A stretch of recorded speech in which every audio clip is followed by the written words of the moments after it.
내가 항상 하는 얘기가, 야 우리 은퇴하면은 이 사주 카페는 있는데 왜 신부 카페가 없냐.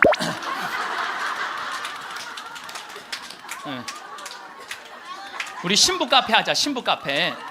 아니 요즘 사람들 마음 답답하면 사주 카페 가고 전보 커피 마시면서 전보잖아요. 그러니까 우리도 신부로, 여러분들 신부로 귀신의 애비로 40년을 살면요 웬만한 무당보다 나아요. 귀신의 애비로 40년 정도 살면 웬만한 무당보다 낫다니까요. 네, 지금 70살 원로 신부님들 딱 여러분들 보면요, 여러분 인생이 딱 보여요. 얼굴이 뭐냐면 얼이 들어왔다 나갔다는 굴이야. 얼이 들어왔다는. 그래서 우리 얼굴 안에 7,000개 인생이 있다는 거예요. 여러분도 얼굴 안에 딱 보면 남편이 바람 피고 있구나, 이게 금방 나온다니까. 웬만한 점쟁이 무당보다 낫다니까요.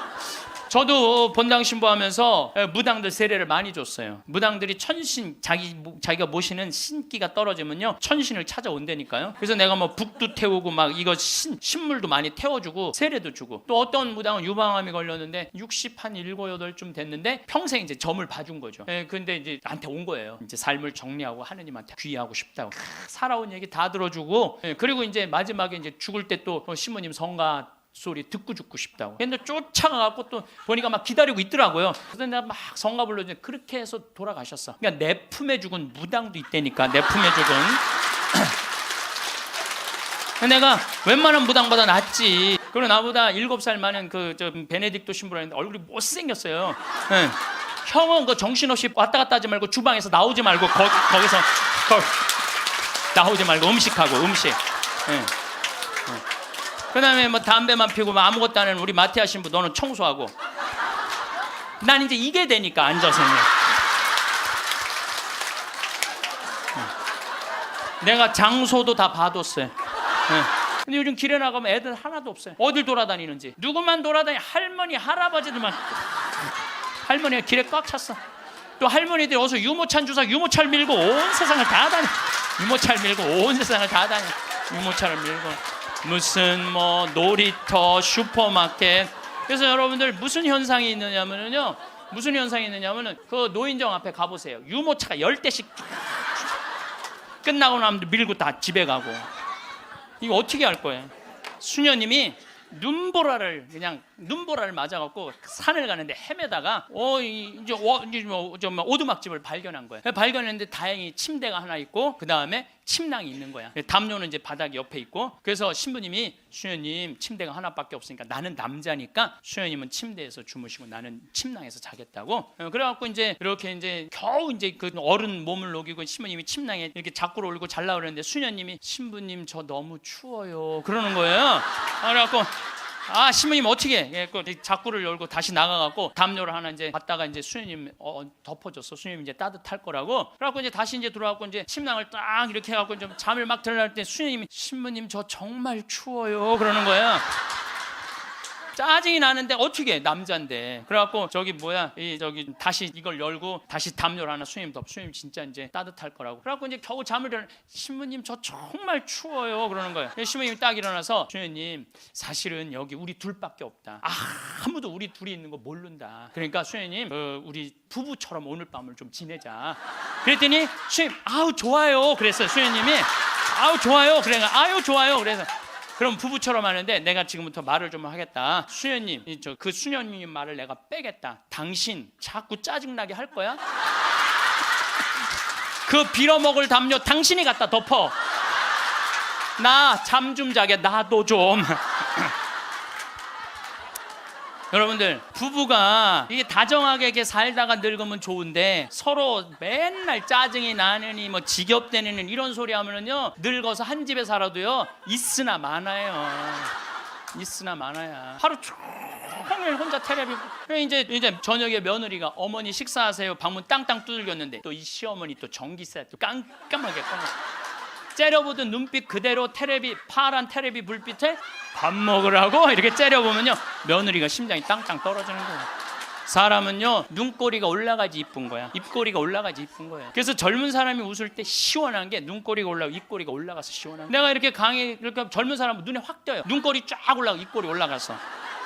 또 나한테 강의 들어오면 그냥 와. 신부님한테 온다고 연필로 막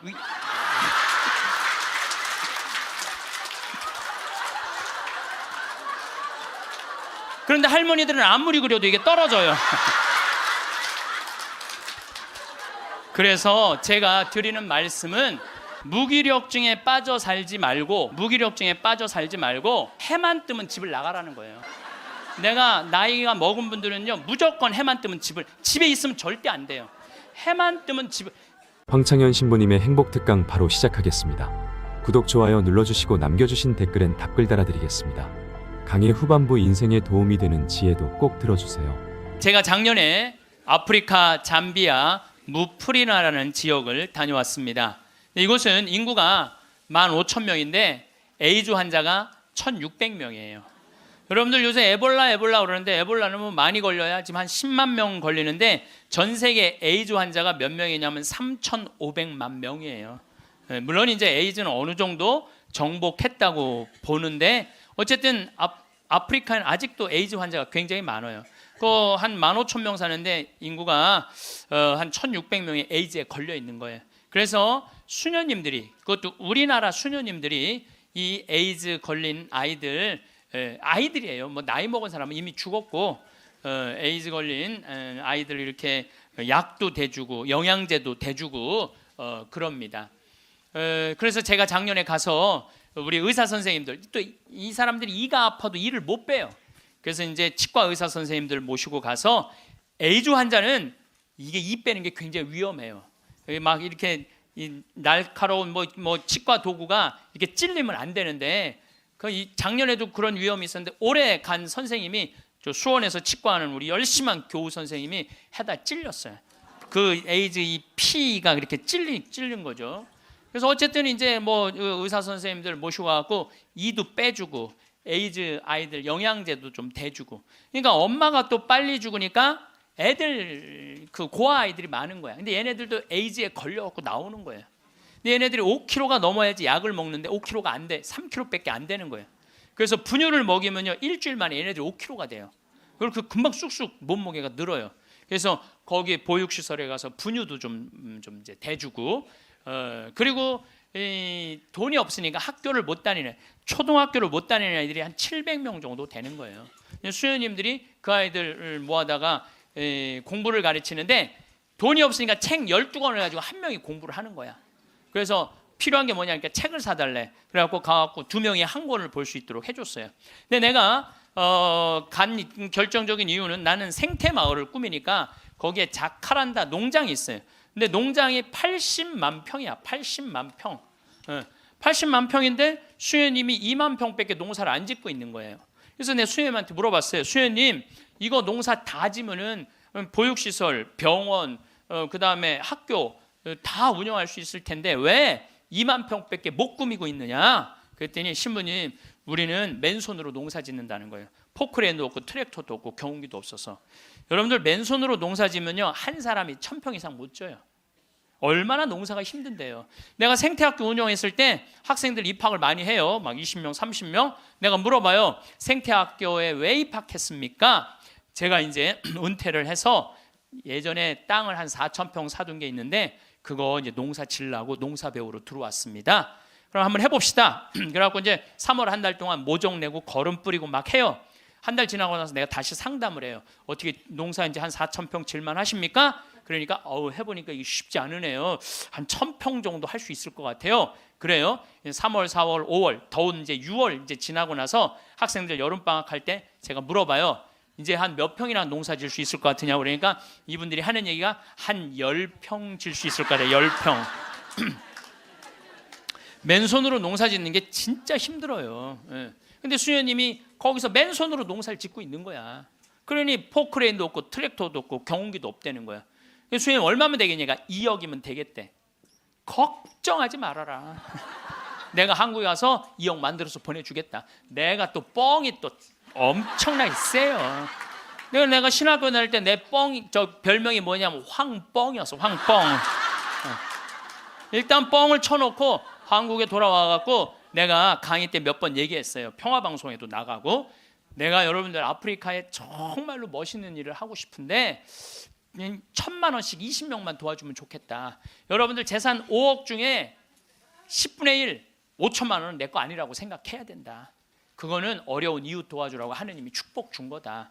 나는 5천만 원까지 필요 없다. 그저 1,000만 원씩 20명만 난 도와주면 좋겠다라고 얘기를 했는데, 절에 다니는 분들, 교회 다니는 분들, 성당, 종파 초월이야. 뭐 성당 다니는 분들, 아무데도 안 다니는 분들, 이런 분들이 돈을 보내주는데요, 3개월 만에 2억이 들어온 거예요. 난 너무너무 감사해요. 네. 그분들이 정말 큰 마음 먹고 평생 모은 거 내신 분들도 많더라고요. 또 한 분은 마장동에 있는 분은 그냥 500원짜리 1,000원짜리 다 모아 한 500만 원을 갖고 온 거예요. 그걸 그냥 드럼통에 싸갖고 와서. 하여튼 감동적인 일이 너무 많았어요. 그런데 이제 2억이 딱 이제 3개월 만에 들어왔는데, 2억 들어온지 모르고 계속 전화해갖고 돈 보내준다는 거야. 그래서 내가 전화 받아갖고 이제 2억 들어왔으니까 그만 보내셔도 된다고 이렇게 말을 할 수가 있어야지. 돈을 보내준다는데 계속 받았어요. 계속 받았는데 내가 요새 강의 때문에 책상에 못 앉아있는데, 어젠가 그제 여기 평화방송 강의 준비한다고 밤 12시에 들어가는데 1,000만 원을 또 전주에서 어떤 분이 또 보냈더라고. 그것까지 합쳐서 들어온 돈이 7억 1,000만 원이 들어온 거야. 7억 1,000만 원. 아니 2억이면 되는데 7억이 들어오니까요, 사람이 마음이 간사해지더라고요. 난 그래서 이걸 하면서 그 복지시설 사람들 이해가 되더라니까요. 그 돈 떼어먹는 사람들 이해가 되더라니까, 이래서 떼어먹는구나. 어쨌든 내가 이제 포크레인 트랙터 경운기 사주기로 했으니까 그거 사주러 나갔어요. 나는 공투 조그만 걸 사주려고 갔는데 수현이 말을 바꾸는 거예요. 공투는 안 된다는 거예요. A10을 사달라는 큰 거. 왜냐하면 여기 개미산이 한 2,000개 있어요. 농장 안에. 개미산이 있으니까 농사를 못 짓는 거예요.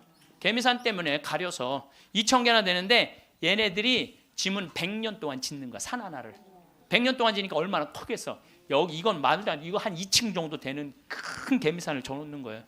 그럼 거기다 농사를 지려면 이게 보통 하나에 100평 정도 차지하고 있거든요. 그 농사를 지려면 장정 둘이서 꽃갱이로 한 달을 뽀개야 그거 하나를 뽀개는 거야. 그 2,000개를 언제 뽀개? 그래서 포크레인을 사달라는 건데, 공투를 사주면 바가지를 꼽으면은 그 개미산을 포크레인 못 이겨요. 그래갖고 포크레인이 넘어진다는 거예요. 사달라면 1m 20짜리 큰 거 사달라는 거예요. 공투는 한 7,000만 원이면 되거든요. 근데 그냥 A10을 사러 나갔더니 2억 8,700이야. 돈 좀 떼어먹어 보려고 그랬더니 떼어먹을 돈이 없는 거야. 그것도 우리나라 포크레인을 사주려고 그랬더니 우리나라 건 안 된대. 서비스 포크레인은 하면서 호수라는 게 막 터져요. 이렇게 연결돼 있는 게 큰 기계를 하니까 그거를 고치는 거는 볼보밖에 없는 거야. 그래서 볼보로 살려고 그랬더니 엄청 비싼 거예요. 그래갖고 어떻게 약속을 했으니까 2억 8,700짜리 포크레인 샀어요. 그 트랙터 6,000만 원짜리 사고 경운기 2대 1,200만 원짜리 사서 작년에 11월 달에 인천항에 가서 택배로 붙였어. 또 이 포크레인이 너무 크니까 포크레인을 잘라요. 난 또 포크레인 자르는 거 처음 알았어. 포크레인을 잘라갖고 컨테이너 2대 나눠서 보낸 거야. 기술자를 보내갖고 붙이는 기술자도 보내고. 근데 여러분들 포크레인하고 트랙터만 보면 걔네들 알아서 일해요? 기술자도 따라가야 되네. 그러니까 작년 11월 달에 포크레인 트랙터 택배로 붙일 때 기술자 둘도 택배로 붙였어. 그냥. 그런데 이 기술자들 둘 한 달 월급 완전히 기계를 고칠 줄 아는 기술자를 찾아서 보내야 되니까 둘 한 달에 800만 원이에요. 그 1년 쓰면 1억 아니야. 돈이 팍팍 줄어드는 거야. 이제 그거 이제 끝나고 난 다음에 거기 걔네들이 그냥 기술자가 따라가면 알아서 해요. 기름 대야 되잖아요. 기름도 한 달에 1,000만 원씩 되는 거예요. 기름도 한 달에 1,000만 원씩. 예, 기름도 한 달에 1,000만 원씩. 돈이 막 완전히 줄어드는 거야. 근데 수녀님이 내가 처음에는 빈말인 줄 알았대요. 2억 보내주겠다고. 근데 포크레인 보내지, 기술자 보내지, 기름값 보내지. 그러니까 수녀님이 자신감이 생겼나 봐. 신부님 귀양 도와주실 거 우리가 닭을 팔고 싶은데 지금 잠비아는 여름이에요. 45도까지 올라가요. 그러니까 보통 1시간 거리에 닭을 못 파는 거야. 상하니까. 그러니까 신부님 냉동고를 보내주면은 닭을 팔 수 있을 것 같다는 거야. 얼마냐니까 2,200만 원이래. 2,000이면 돈도 아니지 1억씩 막 나가는데 걱정하지 말아라. 내가 보내주겠다. 내가 보내줬어요. 냉동고를 보내줬더니 수녀님이 너무 신난다는 거예요. 왜 신나냐 그러니까 한 마리도 못 팔던 닭을 한 달에 1,200마리씩 판다는 거예요. 1,200마리씩. 그런데 수녀님이 또 전화를 해서 신부님 문제가 생겼다는 거야. 무슨 문제가 생겼냐니까 닭을 너무 많이 팔다 보니까 닭장이 모자래. 닭장이. 닭장 줘달래. 닭장. 그래서 얼마면 되냐니까 1억이면 된대. 좋다. 이제 들어온 돈이 다 나가게 생긴 거야 이제. 좋다. 닭장 줘주겠다. 그래서 작년에 이제 벽돌 찍는 기계, 닭털 뽑는 기계 다 보내줘서. 그래갖고 이번 여름에 대학생들 20명을 데리고 가서 닭장을 줘주고 왔어요. 내가 이번에 우리 대학생들 20명을 데려와서 너무너무 놀랐어요. 왜냐하면 엄마들이 얘네들 문제 있어서 얘네들 고생시킨다고 보냈는데 걔네들이 가서 일하는 걸 보는데요, 너무 잘하는 거예요. 너무 즐겁게. 그러니까 걔네들은 다 내가 보니까 몸으로 살 놈들을 머리로 살라고 그러니까 걔네들이 힘든 몸으로 사냐 얼마나 너무너무. 그래서 얘네들이 닭장 다 줘주고 닦아놓은 땅이 10만 평이야. 10만 평. 야, 나는 이번에 정말 감동받았어요. 그리고 이제 아줌마 3명이 따라갔어요. 한 70명이 지원을 했어요. 20명 데려가야 되는데 뭐 70대, 60대, 50대, 40대, 20대만 싹 뽑고 나머지는 다 이제 제하고 60대 아줌마 3만 모시고 갔어요. 지원한 분들. 왜 모시고 갔겠어요? 밥 해주는 거. 밥 해주는 거. 근데 그 3분도 음식을 너무너무 맛있게 잘하더라고요. 하여튼 이번에 근데 이제 그것만 한다고 되는 게 아니잖아요. 그 닭장은 기술이 필요하거든요. 그래서 이제 우리 생태마을에 그 집을 져주는 신자도 아니야. 그냥 산적같이 수염 이렇게 막 이런 사람한테, 그 김 사장한테 당신 내가 한 달 월급 줄 테니 아프리카에서 닭장 져주고 오는데 기술자가 필요하니까 가서 닭장 지러 가자. 그랬더니 이분이 하는 말이 신부님 무슨 말을 그렇게 하느냐고. 나도 저 친구들도 저렇게 한 달 봉사로 가는데 나도 가서 돈 안 받고 자원으로 하겠다는 거야. 그러니까 예수님이 주님 한다고 다 천국에 가는 게 아니다. 내 말을 실천하는 사람이라야 천국에 간다는 말. 나 그 김 사장을 보면서 그런 생각이 들더라고요. 가서 그러니까 이번 여름에 저도 이제 가서 싹 져주고 왔어요. 그랬더니 수녀님이 신부님 도대체 우리한테 왜 이러는 거냐는 거예요. 나 그 수녀님들 본 적이 없거든요. 근데 작년에 내가 가서 그 수녀님들을 보고 감동을 받은 거예요. 왜? 수녀님 10분이 잠비아에 가서 16년 동안 한국 수녀님들이 그들을 위해서 사는 거야. 그냥 뭐 샤워를 한번 하려고 그러면 물도 안 나와요. 그리고 여러분들 잠비아가 더운 게 아니에요. 6, 7월 달은요 추워요. 파카 입고 다녀야 돼요. 털옷 입고 다녀야 돼. 근데 샤워를 한번 해보려고 그러면 물이 그냥 나오다가 그냥 비는 물에 같이 떨어져. 멈추고. 그렇게 불편한 데를 수녀님 10분이 16년 동안. 수녀님 38살 먹은 나탈리아라는 수녀님은 가자마자 말라리아 그래서 죽었어 또. 그냥 내가 무덤에 가봤더니 사진을 이렇게 해놨는데 예쁘게 생겼더라고 또. 참. 그러니까 옆에 동료 수녀님이 죽어가는데도 불구하고 이 수녀님들이 그들을 위해서 16년 동안 살았으니 이건 수녀님으로 안 보이는 거야. 작은 예수님으로 보이는 거야. 내가 이분들을 도와주지 않으면 나중에 큰 예수님한테 혼나겠다는 생각이 들더라고. 그래서 수녀님이 신부님 우리한테 도대체 왜 이러느냐고 그러길래 내가 한마디 했어. 수녀님 무슨 말을 그렇게 섭섭하게 하느냐고. 같은 업종에서 일을 하면서 무슨 말을 이렇게 섭섭하게 하느냐고. 수녀님도 하느님이라고 나도 하느님이라는데 내가 수녀님 도와주는 거 당연한 거 아니냐고. 그랬더니 수녀님이 또 전화를 해서 신부님 추장이 만나진다는 거예요. 무슨 추장이 많냐. 아직도 잠비아는 추장이 많대요. 근데 추장 한 분이 천주교 신자 추장이래요. 거기는 한 20%가 천주교 신자들 잠비아는. 근데 그 추장이 땅이 6억 평이 있대. 6억 평이 있대. 6억 평이. 그래서 수녀님 좋은 일 한다고 500헥타를 준다는 거예요. 그러니까 우리나라 150만 평, 450만 제곱미터 엄청난 큰 걸 준다는 거예요. 신부님이 어떻게 할까 전화를 했어요. 수녀님 그거 일단 받아두라고 그거. 그랬더니 이 창설자 수녀님이 독일 수녀님인데 이 수녀님 날 직접 찾아오셨어요. 신부님 다른 병원 운영하는 수녀님, 보육시설 운영하는 수녀님, 그 다음에 학교 운영하는 수녀님들은 일이 잘 진행이 되는 거예요. 근데 이 수녀님은 울고 다녔다는 거예요. 16년 동안. 땅이 한 면이 3.2km니까 어마어마하게 땅이 크더라고요. 80만 평이. 근데 이 넓은 거를 수녀님 무슨 재주로 해?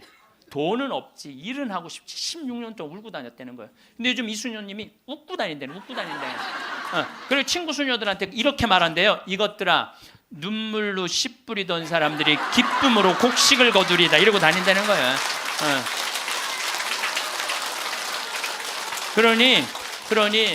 그러니 신부님, 이건 자기네들은 하기가 쉽지 않다는 거예요. 신부님은 나는 또 그쪽으로 공부도 했고, 그러니 신부님 귀향 시작을 했으니 완성을 좀 해달라고. 그러니까 난 또 80만 평 완성하려면은 70살까지 일이 기다리고 있는 거야.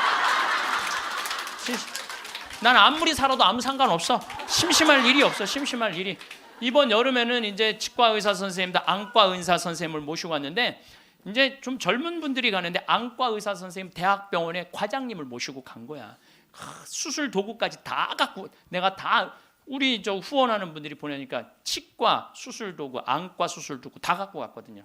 근데 이 치과는 이제 작년에 갔으니까 환자들이 많은데, 안과는 사람들이 줄은 잔뜩 섰는데 무서운 거야.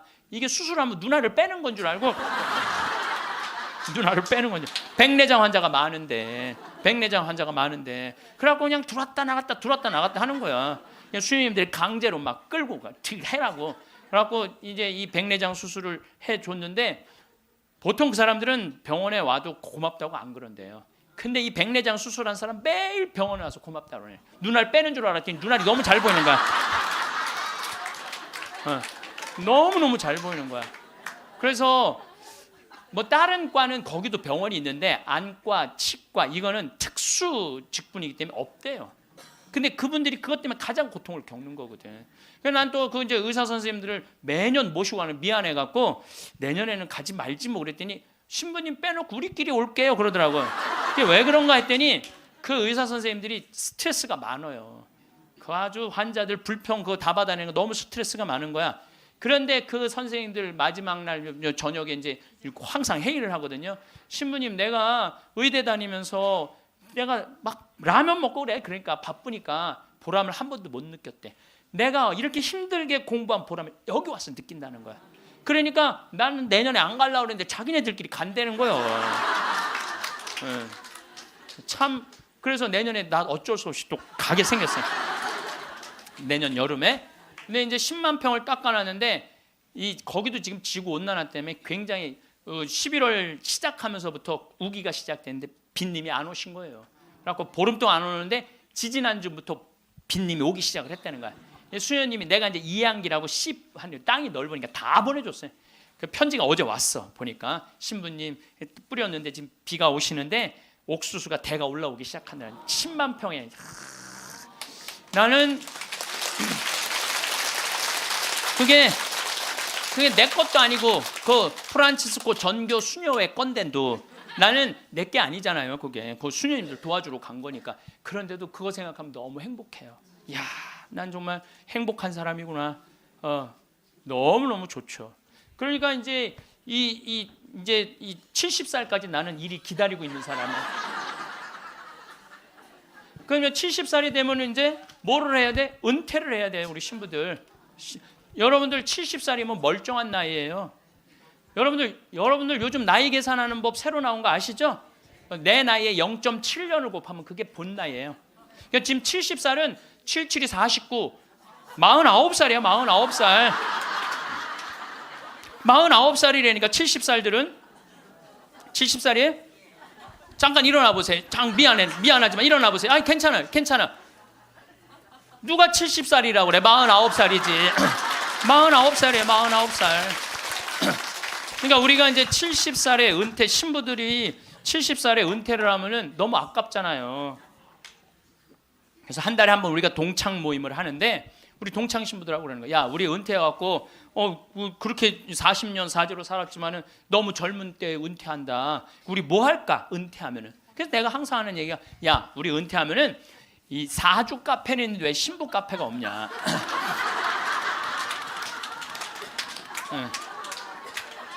우리 신부 카페 하자. 신부 카페. 아니 요즘 사람들 마음 답답하면 사주 카페 가고 전보 커피 마시면서 전보잖아요. 그러니까 우리도 신부로, 여러분들 신부로 귀신의 애비로 40년을 살면요 웬만한 무당보다 나아요. 귀신의 애비로 40년 정도 살면 웬만한 무당보다 낫다니까요. 네, 지금 70살 저기 원로 신부님들 딱 여러분들 보면요, 여러분 인생이 딱 보여요. 얼굴이 뭐냐면 얼이 들어왔다 나갔다는 굴이야. 얼이 들어왔다는. 그래서 우리 얼굴 안에 7,000개 인생이 있다는 거예요. 여러분들 얼굴 안에 딱 보면 남편이 바람 피고 있구나, 이게 금방 나온다니까. 웬만한 점쟁이 무당보다 낫다니까요. 저도 본당 신부하면서 무당들 세례를 많이 줬어요. 무당들이 천신, 자기가 모시는 신기가 떨어지면요, 천신을 찾아온다니까요. 그래서 내가 뭐 북도 태우고 막 이거 신물도 많이 태워주고 세례도 주고, 또 어떤 무당은 유방암이 걸렸는데 67, 8쯤 됐는데 평생 이제 점을 봐준 거죠. 근데 이제 나한테 온 거예요. 이제 삶을 정리하고 하느님한테 귀의하고 싶다고. 살아온 얘기 다 들어주고, 그리고 이제 마지막에 이제 죽을 때 또 신부님 성가 소리 듣고 죽고 싶다고. 근데 쫓아가갖고 또 보니까 막 기다리고 있더라고요. 그래서 성모님 성가 듣고 싶다. 그래서 내가 막 성가 불러주는데 그렇게 해서 돌아가셨어. 그러니까 내 품에 죽은 무당도 있다니까. 내 품에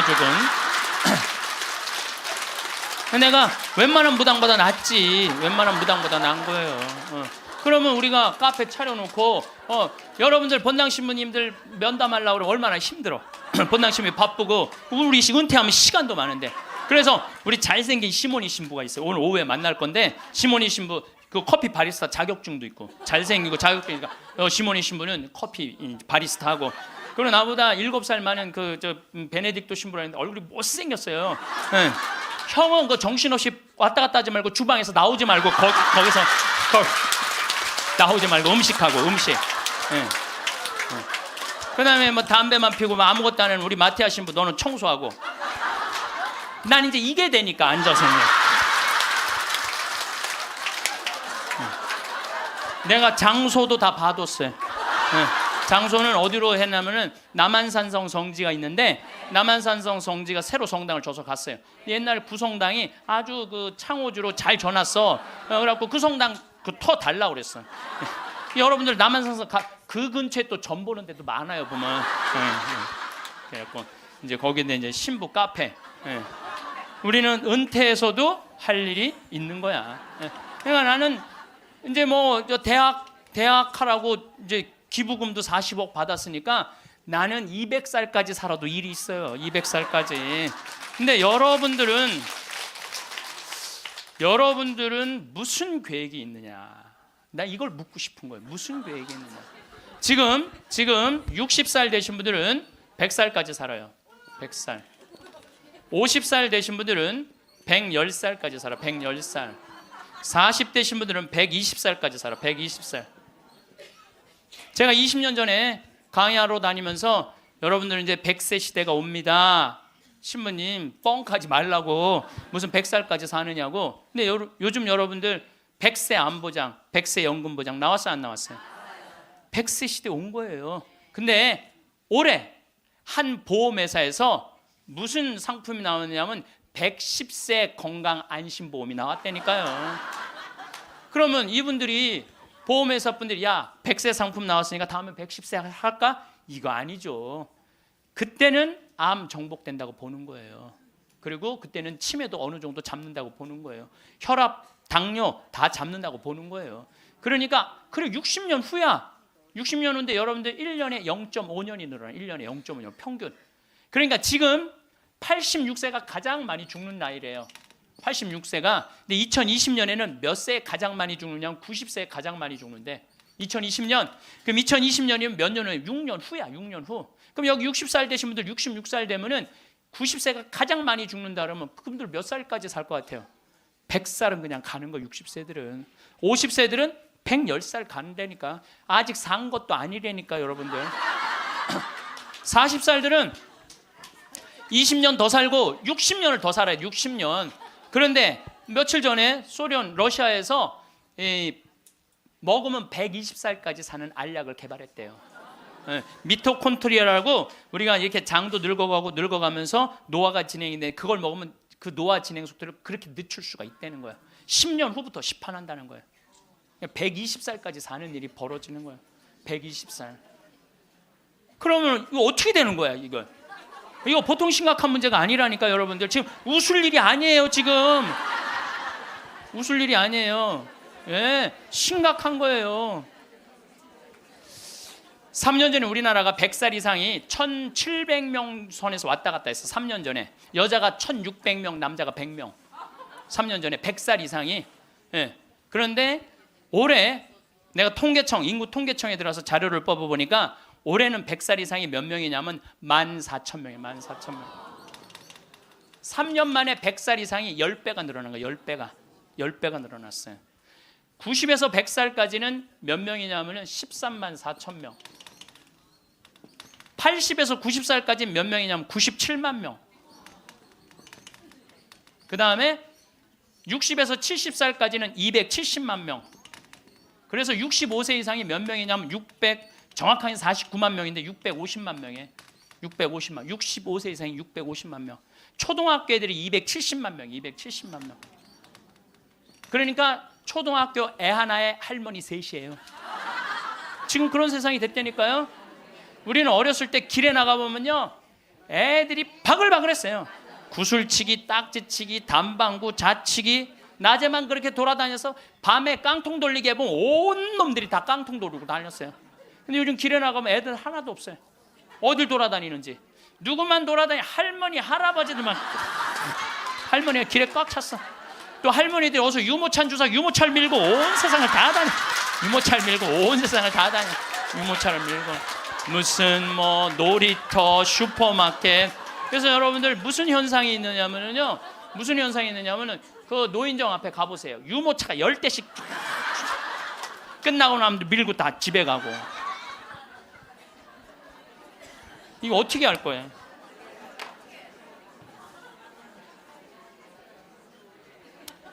조선시대 왕들은 평균 연령이, 조선시대 왕이 27명이었어요. 27명이 있었는데 평균 연령이 46.1세였어요. 왕들이 길게 살아야 46. 왕자고 공주들, 관리 잘한 왕들은 46.1세. 관리 잘 안 하고 왕자도 큰 왕자들 있잖아요. 왕 못된 왕자들. 그거 평균 나이는 36세야. 평민들은 조선시대 35세. 평균 나이 35세. 그때는요, 아무 문제가 없었어요. 그때는 35세. 그러니까 20살에 결혼을 해갖고 35세 주고 40이나 그러면요, 이땐 갈등도 하나도 없어. 20살에 결혼해갖고 3년 애 하나씩 낳으면은 한 7 낳다가 죽는 거야. 7명 낳다가 죽는 거예요. 그렇죠? 네. 삶의 계획이 뭐가 필요해? 그리고 마지막 막내는 놔놓고 누구한테 맡기느냐면 장남한테 맡기고 죽는 거예요. 네. 장남한테 맡기고 죽는 거예요. 네. 계획 세울 필요가 없어요. 근데 지금은 안 죽어. 이게 보통 심각한 문제가 아니에요. 이게 안 죽는 바람에 모든 문제가 다 생기는 거야. 안 죽는 바람에. 여러분 요즘 연금 얘기 참 많이 나오죠? 연금 공무원들이 20년 의무로 내면은 그 다음부터는 받아 먹을 수 있는 거예요. 그럼 20년 냈으면은 20년만 받아 먹어야지. 120살까지는 몇 년 받아 먹을 것 같아? 60년 받아 먹는 60년. 여러분들 나라 망할 것 같아, 안 망할 것 같아요? 망하게 돼 있어요. 이거는 불보듯 뻔한 거예요. 뭐 그리스, 스페인 그래서 망한 거예요.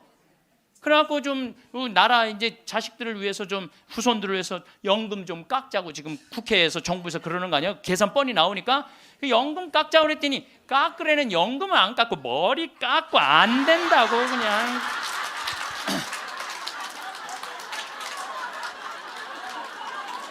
아니 누가 연금 깎자고 그랬지 머리 깎자고 그랬어?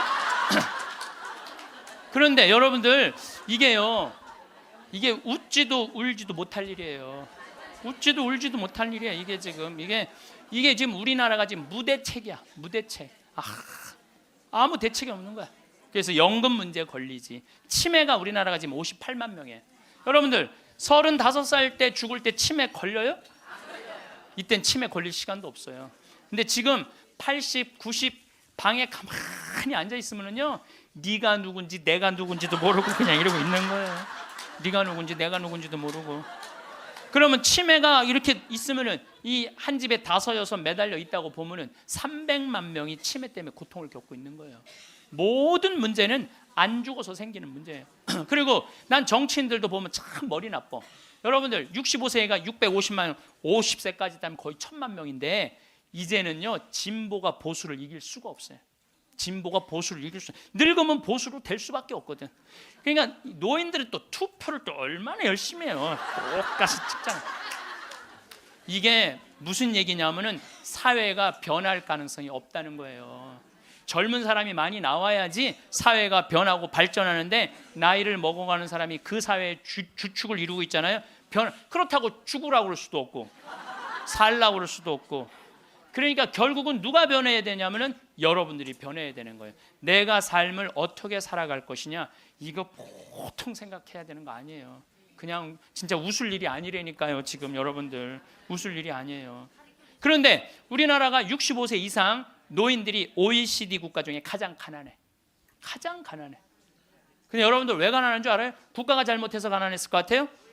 천만의 말씀. 우리나라가 프랑스보다 교육비를 몇 배를 더 쓰냐면 9배를 더 써요. 프랑스보다 9배 더 써요. 미국보다 교육비를 몇 배 쓰는 3배를 더 써. 3배를. 근데 여러분들 생각을 해봐요. 우리가 프랑스보다 지금 뭐 비슷비슷하게 살지만 조금 떨어져. 미국은 우리 한 2배 정도 잘 살아. 근데 그 2배 정도 잘 사는 나라보다 3배를 교육비를 더 쓰는 거야. 그래서 남자아이 대학 결혼까지 들어가는데 여러분들이 3억 6천이에요. 처음부터 태어나갖고 걔한테 쏟아넣는 돈이 3억 6천이야.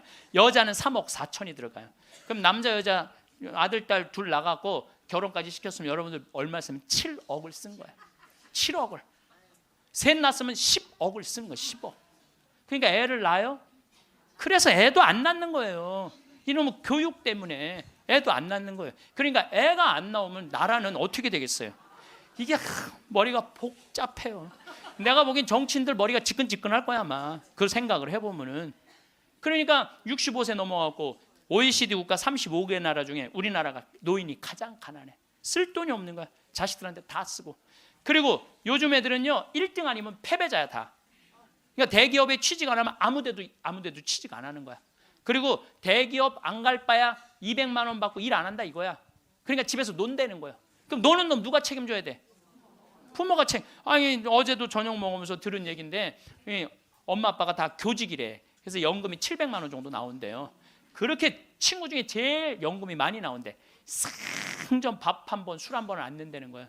친구들이 막 욕을 한다는 거야. 너는 이 새끼야 밥 한 번 안 사냐. 그렇게 연금이 많은데, 근데 한 친구한테 술 한 번 하자 그러면서 울면서 그러더래요.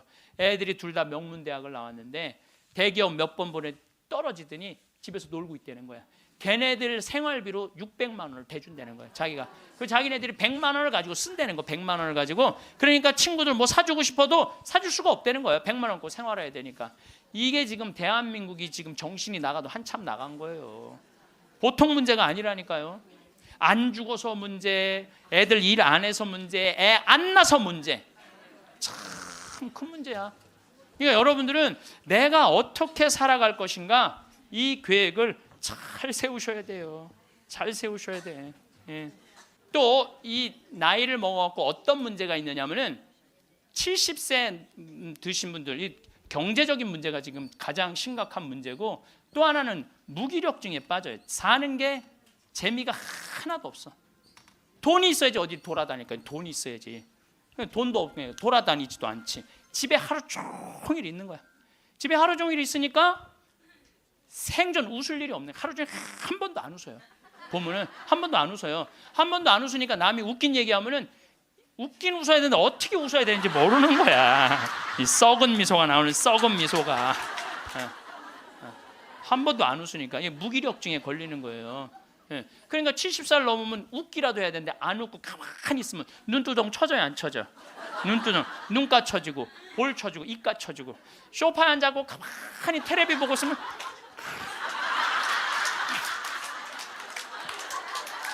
소파에 앉아고 텔레비만 째려보고 있는 거야. 아니 텔레비가 뭘 잘못했다고. KBS 한번 째려보고, MBC 한번 째려보고, SBS 한번 째려보고, 평화방송 한번, 평화방송 볼 때 더 째려봐. 저 무슨 얘기하는 건가. 뭐 애들 다 떠나고 여러분들 애들 다 떠나고 남편하고 있으면 뭐 깨가 쏟아질 것 같아요? 깨 안 쏟아져요. 신혼 때나 깨가 쏟아지는 거지. 소파에 앉아 이렇게 있는데 남편이 지나가면은 투명 인간이 지나가나 보다.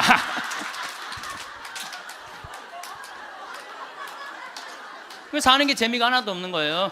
그 어떤 신부님하고 수녀님이 눈보라를 맞아갖고 산을 가는데 헤매다가 이제 오두막집을 발견한 거예요. 발견했는데 다행히 침대가 하나 있고 그 다음에 침낭이 있는 거야. 담요는 이제 바닥 옆에 있고, 그래서 신부님이 수녀님 침대가 하나밖에 없으니까 나는 남자니까 수녀님은 침대에서 주무시고 나는 침낭에서 자겠다고. 그래갖고 이제 이렇게 이제 겨우 이제 그 어른 몸을 녹이고 신부님이 침낭에 이렇게 자꾸를 올리고 잘라 그러는데 수녀님이 신부님 저 너무 추워요 그러는 거예요. 그래갖고 신부님 어떻게 해? 자꾸를 열고 다시 나가갖고 담요를 하나 이제 갔다가 이제 수녀님 덮어줬어. 수녀님 이제 따뜻할 거라고. 그래갖고 이제 다시 이제 들어와갖고 이제 침낭을 딱 이렇게 해갖고 좀 잠을 막 들어갈 때 수녀님이 신부님 저 정말 추워요 그러는 거야. 짜증이 나는데 어떻게 해? 남자인데. 그래갖고 다시 이걸 열고 다시 담요를 하나 수녀님 수녀님 진짜 이제 따뜻할 거라고. 그래갖고 이제 겨우 잠을 일어나 신부님 저 정말 추워요 그러는 거예요. 신부님이 딱 일어나서 수녀님 사실은 여기 우리 둘밖에 없다. 아무도 우리 둘이 있는 거 모른다. 그러니까 수녀님 우리 부부처럼 오늘 밤을 좀 지내자. 그랬더니 수녀님 좋아요 그랬어요. 수녀님이 좋아요. 그래가 좋아요. 그래서 그럼 부부처럼 하는데 내가 지금부터 말을 좀 하겠다. 수녀님 그 수녀님 말을 내가 빼겠다. 당신 자꾸 짜증나게 할 거야? 그 빌어먹을 담요 당신이 갖다 덮어. 나 잠 좀 자게 나도 좀. 여러분들 부부가 이게 다정하게 이렇게 살다가 늙으면 좋은데 서로 맨날 짜증이 나느니 뭐 지겹대느니 이런 소리 하면은요 늙어서 한 집에 살아도요 있으나 마나요. 있으나 마나야. 하루 종일 혼자 텔레비. 이제 저녁에 며느리가 어머니 식사하세요 방문 땅땅 두들겼는데 또 이 시어머니 또 전기세 또 불은 깜깜하게 꺼. 째려보던 눈빛 그대로 파란 텔레비 불빛에 밥 먹으라고 이렇게 째려보면요 며느리가 심장이 땅땅 떨어지는 거예요. 사람은요 눈꼬리가 올라가지 이쁜 거야. 입꼬리가 올라가지 이쁜 거예요. 그래서 젊은 사람이 웃을 때 시원한 게 눈꼬리가 올라가고 입꼬리가 올라가서 시원한 거예요. 내가 이렇게 젊은 사람은 눈에 확 띄어요. 눈꼬리 쫙 올라가고 입꼬리 올라가서. 또 나한테 강의 들어오면 그냥 와. 신부님한테 온다고 연필로 막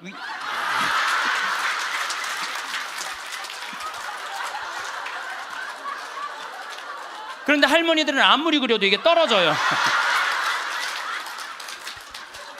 그래서 제가 드리는 말씀은 무기력증에 빠져 살지 말고 해만 뜨면 집을 나가라는 거예요. 내가 나이가 먹은 분들은요 무조건 해만 뜨면 집에 있으면 절대 안 돼요. 해만 뜨면 그리고 나이 70살 80살 넘어서 집을 나가주는 게 예의야. 예의. 집에 있으면 안 된다니까요. 그리고 가끔 1박 2일씩 사라져주는 것도 예의에 사라져주는 거. 강원도 평창 생태마을로 사라져주는 게 예의라니까.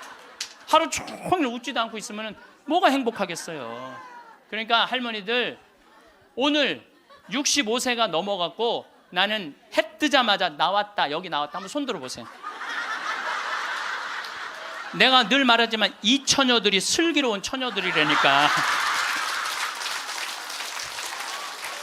이 처녀들이 슬기로운 처녀들인 거예요. 그래서 신부님 돈이 있어야지 나가 돌아다니죠. 집 잡혀라.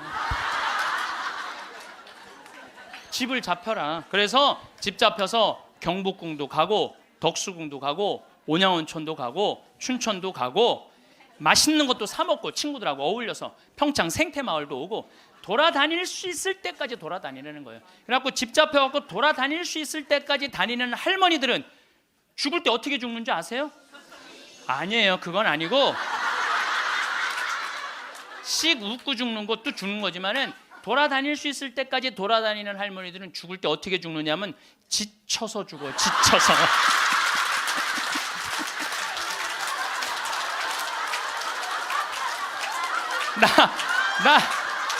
그러니까 95살쯤 돼갖고 나 도저히 못 돌아다니겠다.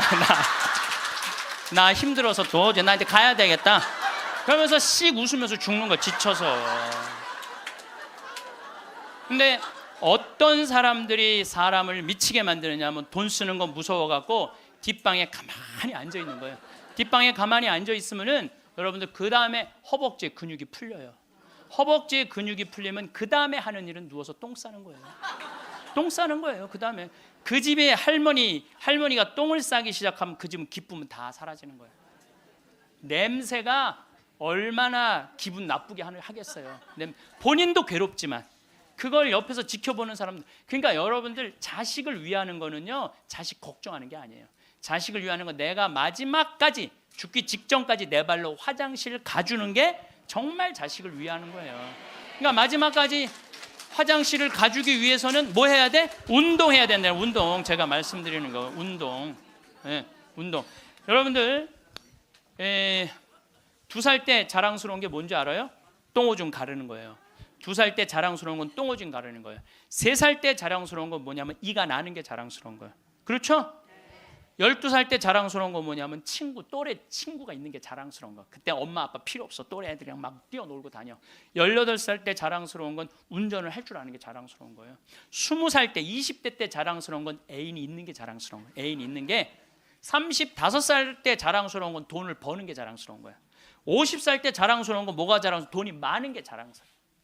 60살 때 자랑스러운 건 뭐가 자랑스러운지 알아? 애인이 있는 게 자랑스러워. 그때도 애인이 있어. 자랑스러운 거예요.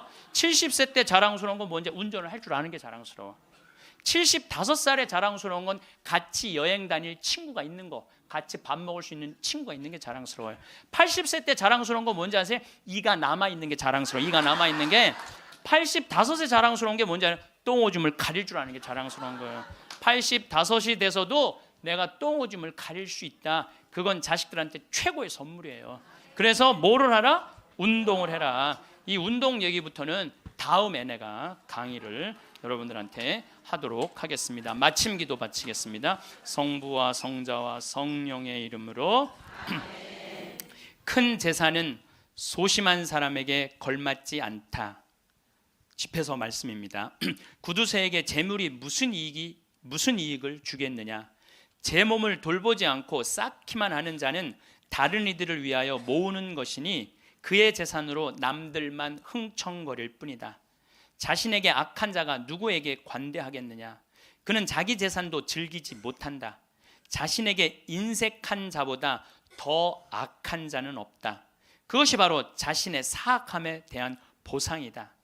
욕심이 많은 자의 눈은 제 몫으로 만족할 줄 모르고 몹쓸 부리는 영혼을 메마르게 한다. 구두쇠는 음식을 아까워하며 그의 밥상에는 음식이 모자란다. 영광이 성부와 성자와 성령께. 성부와 성자와 성령의 이름으로. 감사합니다. 여러분은 은퇴를 하고 어떤 삶을 살고 싶으신가요? 혹시 은퇴를 하셨다면 어떤 일을 하고 계신가요? 안녕하세요. 고요한 밤입니다. 오늘은 많은 분들이 공감하실 만한 은퇴 후의 일자리에 대해서 한번 이야기해 보려고 합니다. 오늘 영상 끝까지 보시면 은퇴 후 많은 분들이 어떻게 지내고 계시는지, 그리고 어떤 일들이 쏠쏠하게 돈도 벌면서 재미도 있을 수 있는지 알려드리겠습니다. 그럼 끝까지 집중해 주세요. 평생을 열심히 가정과 사회를 위해 일한 뒤 은퇴를 하면 많은 분들이 진심 어린 축하를 보내곤 합니다. 오랜 기간 일해온 스스로가 자랑스럽기도 하죠. 그런데 그거 아시나요? 많은 사람들이 은퇴 후 50대, 60대에도 다시 일을 하고 싶다는 말을 한다고 합니다. 흔히 삼식이라고 부르죠. 집에서 한 끼도 안 먹으면 영식님, 한 끼 먹으면 일식씨, 2끼 먹으면 이식이, 3끼를 다 먹으면 삼식이놈이라는 말이 있습니다. 평생을 일했는데도 집에서 3끼 다 먹으면 환영받지 못한다는 얘기죠. 일해온 것이 고맙지 않다는 게 아니라 부부 사이라는 게 그렇지 않습니까? 아무리 좋아도 오랫동안 얼굴 보고 앉아있으면 싸울 일도 많이 생기고, 나이 들어 밥 차리는 것이 보통 일이 아닙니다. 그래서 아내 눈치 본다고 일부러 일이 없어도 밖으로 나가시는 남편분들이 조금이라도 일을 하고 싶다고 하십니다. 그런데 이게 꼭 남자에게만 해당되는 것도 아닙니다. 성별에 관계없이, 그리고 꼭 큰 돈이 되지 않더라도 일을 하고 싶다는 분들이 계시죠. 왜 그런지 아시나요? 바로 은퇴 후에도 일을 하는 것이 자신의 건강한 삶과 자존감에 큰 도움이 되기 때문입니다. 직장 다닐 때는 하루가 멀다 하고 너무 바빠서 그냥 집에서 평생 쉬고 싶다는 분들이 많지요. 요즘 젊은이들 말로는 40까지 바짝 벌어서 은퇴하고 싶은 사람들을 파이어족이라고 부른다고 합니다. 그런데 막상 은퇴하고 집에서 쉬면 쉬는 것도 하루 이틀이지 금세 좀이 쑤시기 마련입니다. 쉰다고 쉬는데 집에 계속 있다 보면 뭐라고 할까요? 에너지와 기운이 고여 있는 것 같고 내가 점점 더 쓸모없는 기분이 들 때도 있습니다. 그렇게 마음이 지루하고 심심하면 왠지 몸도 더 굳는 것 같고 병도 들게 되죠. 쉬면 모든 것이 괜찮아야 하는데 오히려 몸과 마음이 늙고 지쳐가는 것입니다. 이럴 때 필요한 것이 놀랍게도 은퇴 후 일자리라고 하시는데요. 나이 들어 일하면 너무 힘든 것 아닌가? 걱정하시는 분들도 막상 일을 하다 보면 크게 만족하는 경우가 많습니다. 몸도 오히려 건강해지고 정신도 생기가 돌기 때문이죠. 어느 유명한 철학자가 노동이 인간의 본질이라는 말을 왜 했는지 알 것 같다는 생각이 들곤 합니다. 그래서 이제부터는 은퇴 후에 하면 좋은 일자리 6가지를 소개해 드리려고 합니다. 침침한 눈으로 열심히 찾아서 정리해 보았으니 마음에 드셨다면 구독과 좋아요 남겨주시면 정말 감사하겠습니다. 바로 취업에 활용할 수 있는 자격증. 첫 번째, 바로 바리스타 자격증입니다. 바리스타라니 다소 생소하실 수 있는데요. 사실 어렵지 않습니다. 요즘 어디 가나 커피를 마시는 분들이 많습니다. 치킨집도 많다고 하지만 우리나라에는 카페가 훨씬 더 많다고 합니다. 예전에는 다방커피나 마실 줄 알았던 저 같은 사람도 종종 친구들과 맥도날드 같은 곳에서 원두커피를 마셔보게 되었는데요. 갈수록 커피 맛의 은은한 향과 맛에 익숙해지고 그 매력을 알아가는 것 같습니다. 그래서 찾아보니 웬걸 바리스타 자격증 따는 게 그렇게 어렵지가 않더군요. 바리스타 전문 교육을 받은 뒤 카페에서 일하는 경우가 많은데요. 카페에서 하는 일은 비교적 육체적으로 힘들지 않고 깔끔한 환경에서 근무할 수 있어서 시니어들에게 인기가 많다고 합니다. 세계 커피기구 통계 자료에 따르면 지난해 우리나라 성인 1인당 연간 커피 소비량이 세계 성인 평균 132잔의 약 0.7배에 이른다고 합니다. 세계 6위에 해당하는 수치입니다. 이렇듯 커피 시장이 활성화되면서 중장년 바리스타에 대한 인식도 긍정적으로 변하고 있습니다. 커피 관련 자격증도 200여 개나 등록되어 있을 정도로 관심이 많이 높아졌습니다. 그래서 최근 지자체나 노인복지시설 등에서 5060세대를 대상으로 바리스타 커리큘럼을 운영하는 곳이 굉장히 많아지고 있어요. 구청에서 하는 바리스타 교실에 등록해 보시는 건 어떨까요? 오늘 전화 한 통 걸어보시길 바랍니다. 구청에 자리가 없다면 요즘 사설학원도 3, 4주 코스로 자격증을 딸 수 있는 곳이 있으니 꼭 확인해 보시길 바랍니다. 커피 한 잔에 여유가 쏠쏠한 용돈벌이에 기쁨까지 가져다 줄 수 있으니까요. 은퇴 후에 하면 좋은 일자리 두 번째. 바로 펫시터입니다. 펫시터는 반려동물 산책 전문가라는 이름으로도 잘 알려져 있는데요. 펫시터란 무엇을 의미할까요? 펫시터는 보호자를 대신해서 반려동물을 산책해주는 등 돌보아주는 사람을 말합니다. 간혹 여행을 가거나 급한 일이 생겼을 때 안심하고 반려동물을 맡길 수 있는 사람을 의미합니다. 가족이나 옆집에 맡기면 되는 거 아니냐 생각하시는 분들도 계신데요. 요즘에는 1인 가구, 젊은이들도 고양이 등 애완동물을 기르는 경우도 많다고 합니다. 주변에 어디 부탁하기 어려울 때가 있다는 것이죠. 애견 카페나 호텔에 맡기는 것을 그렇게 선호하지도 않는다고 합니다. 말이 애견 호텔이지 호텔입니다. 모르는 강아지들 여럿과 며칠 동안 주인이 올지 모르는 불안감 속에서 단체 생활을 하는 것은 반려동물에게도 큰 스트레스이죠. 최근 반려동물 시장이 1000만을 넘어섰고 1인 가구가 늘어나면서 그 시장은 더욱 커지고 있다고 합니다. 펫시터는 프리랜서로 근무가 가능하고 내가 일하고 싶을 때 일할 수 있다는 장점이 있습니다. 동물을 사랑하는 사람이라면 더욱 만족도가 높습니다. 여러 동물들과 함께 시간을 보내면서 외롭지 않고 누군가에게 도움이 되는 일이라는 게 참 매력적이라고 할 수 있을 것 같습니다.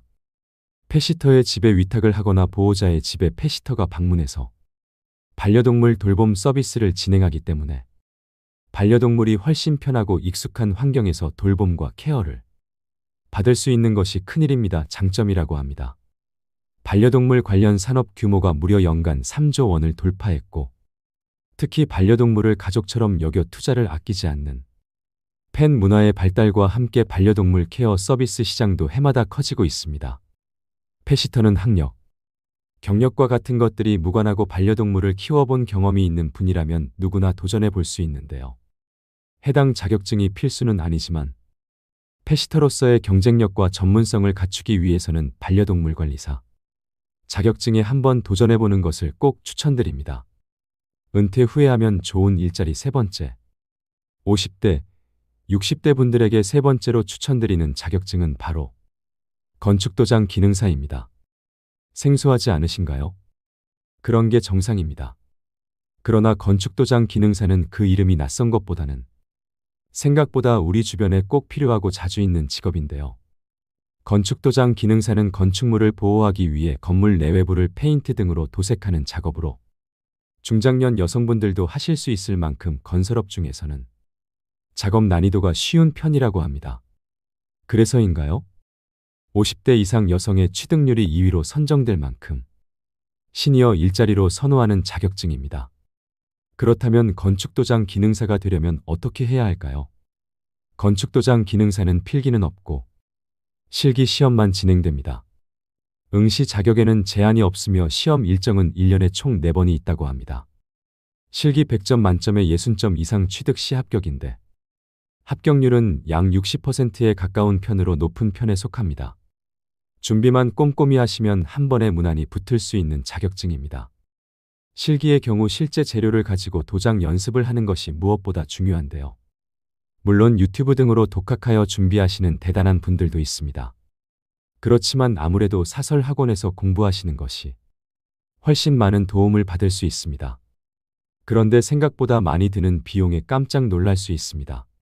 이럴 때는 구청이나 여성인력센터에서 운영하는 프로그램을 찾아보거나 정부의 자격증 지원 사업을 한번 검색해 보세요. 국민 내일 배움 카드와 같은 혜택이 다양하게 준비되어 있답니다. 건축도장 기능사 자격을 취득하면 도장공으로 취업하는 게 일반적입니다. 앞으로의 취업 전망은 우리나라의 건축물이 노후화가 심한 상태이기 때문에 수요는 오히려 점점 높아지고 있다고 합니다. 인테리어 업체로 취업할 경우 기업과 경력, 지역에 따라 다르지만 월 200에서 300만 원 정도이고 건설 현장에서 일할 때 일당은 보통 15만 원에서 25만 원입니다. 원 수준으로 알려져 있습니다. 요즘에는 예전과 달리 건축물뿐만 아니라 금속, 목재 등 도장 범위가 넓어지고 있어 전망 또한 좋은 편에 속합니다. 또 도장공 연령이 높고 젊은이들은 직업으로서 진입을 꺼리고 있는 실정이라고 합니다. 때문에 중장년 이상의 인력 수요는 서서히 증가할 전망이라고 하니 조금 더 수입을 높이고 싶으신 분이 계시다면 꼭 한번 찾아보세요. 어떤가요? 조금 도움이 되셨나요? 나머지 자격증 3가지에 대해서는 여러분의 반응이 좋다면 다음 영상에서 살펴보도록 하겠습니다. 오늘도 서로에게 더 따뜻한 사회, 우리들의 행복한 노후를 바랍니다. 고요한 밤이었습니다. 감사합니다. 제가 작년에 아프리카 잠비아 무프리나라는 지역을 다녀왔습니다. 이곳은 인구가 15,000명인데 에이즈 환자가 1,600명이에요. 여러분들 요새 에볼라 그러는데 에볼라는 뭐 많이 걸려야 지금 한 10만 명 걸리는데 전 세계 에이즈 환자가 몇 명이냐면 3,500만 명이에요. 물론 이제 에이즈는 어느 정도 정복했다고 보는데 어쨌든 아프리카는 아직도 에이즈 환자가 굉장히 많아요. 그 한 15,000명 사는데 인구가 한 1,600명이 에이즈에 걸려 있는 거예요. 그래서 수녀님들이, 그것도 우리나라 수녀님들이 이 에이즈 걸린 아이들이에요. 뭐 나이 먹은 사람은 이미 죽었고 에이즈 걸린 아이들 이렇게 약도 대주고 영양제도 대주고 그럽니다. 그래서 제가 작년에 가서 우리 의사 선생님들, 또 이 사람들이 이가 아파도 일을 못 빼요. 그래서 이제 치과 의사 선생님들 모시고 가서 에이즈 환자는 이게 이 빼는 게 굉장히 위험해요. 막 이렇게 이 날카로운 뭐 치과 도구가 이렇게 찔리면 안 되는데 작년에도 그런 위험이 있었는데 올해 간 선생님이 저 수원에서 치과하는 우리 열심한 교우 선생님이 해다 찔렸어요. 그 에이즈 이 피가 그렇게 찔린 거죠.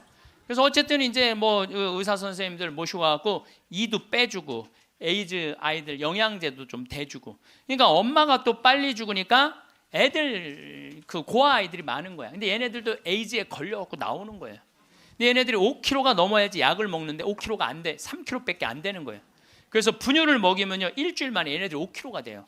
그리고 그 금방 쑥쑥 몸무게가 늘어요. 그래서 거기 보육시설에 가서 분유도 좀 이제 대주고, 그리고 돈이 없으니까 학교를 못 다니는, 초등학교를 못 다니는 아이들이 한 700명 정도 되는 거예요. 수녀님들이 그 아이들을 모아다가 공부를 가르치는데 돈이 없으니까 책 12권을 가지고 한 명이 공부를 하는 거야. 그래서 필요한 게 뭐냐, 그러니까 책을 사달래. 그래갖고 가갖고 2명이 한 권을 볼 수 있도록 해줬어요. 근데 내가 간 결정적인 이유는 나는 생태 마을을 꾸미니까 거기에 자카란다 농장이 있어요. 근데 농장이 80만 평이야. 80만 평. 80만 평인데 수녀님이 2만 평밖에 농사를 안 짓고 있는 거예요.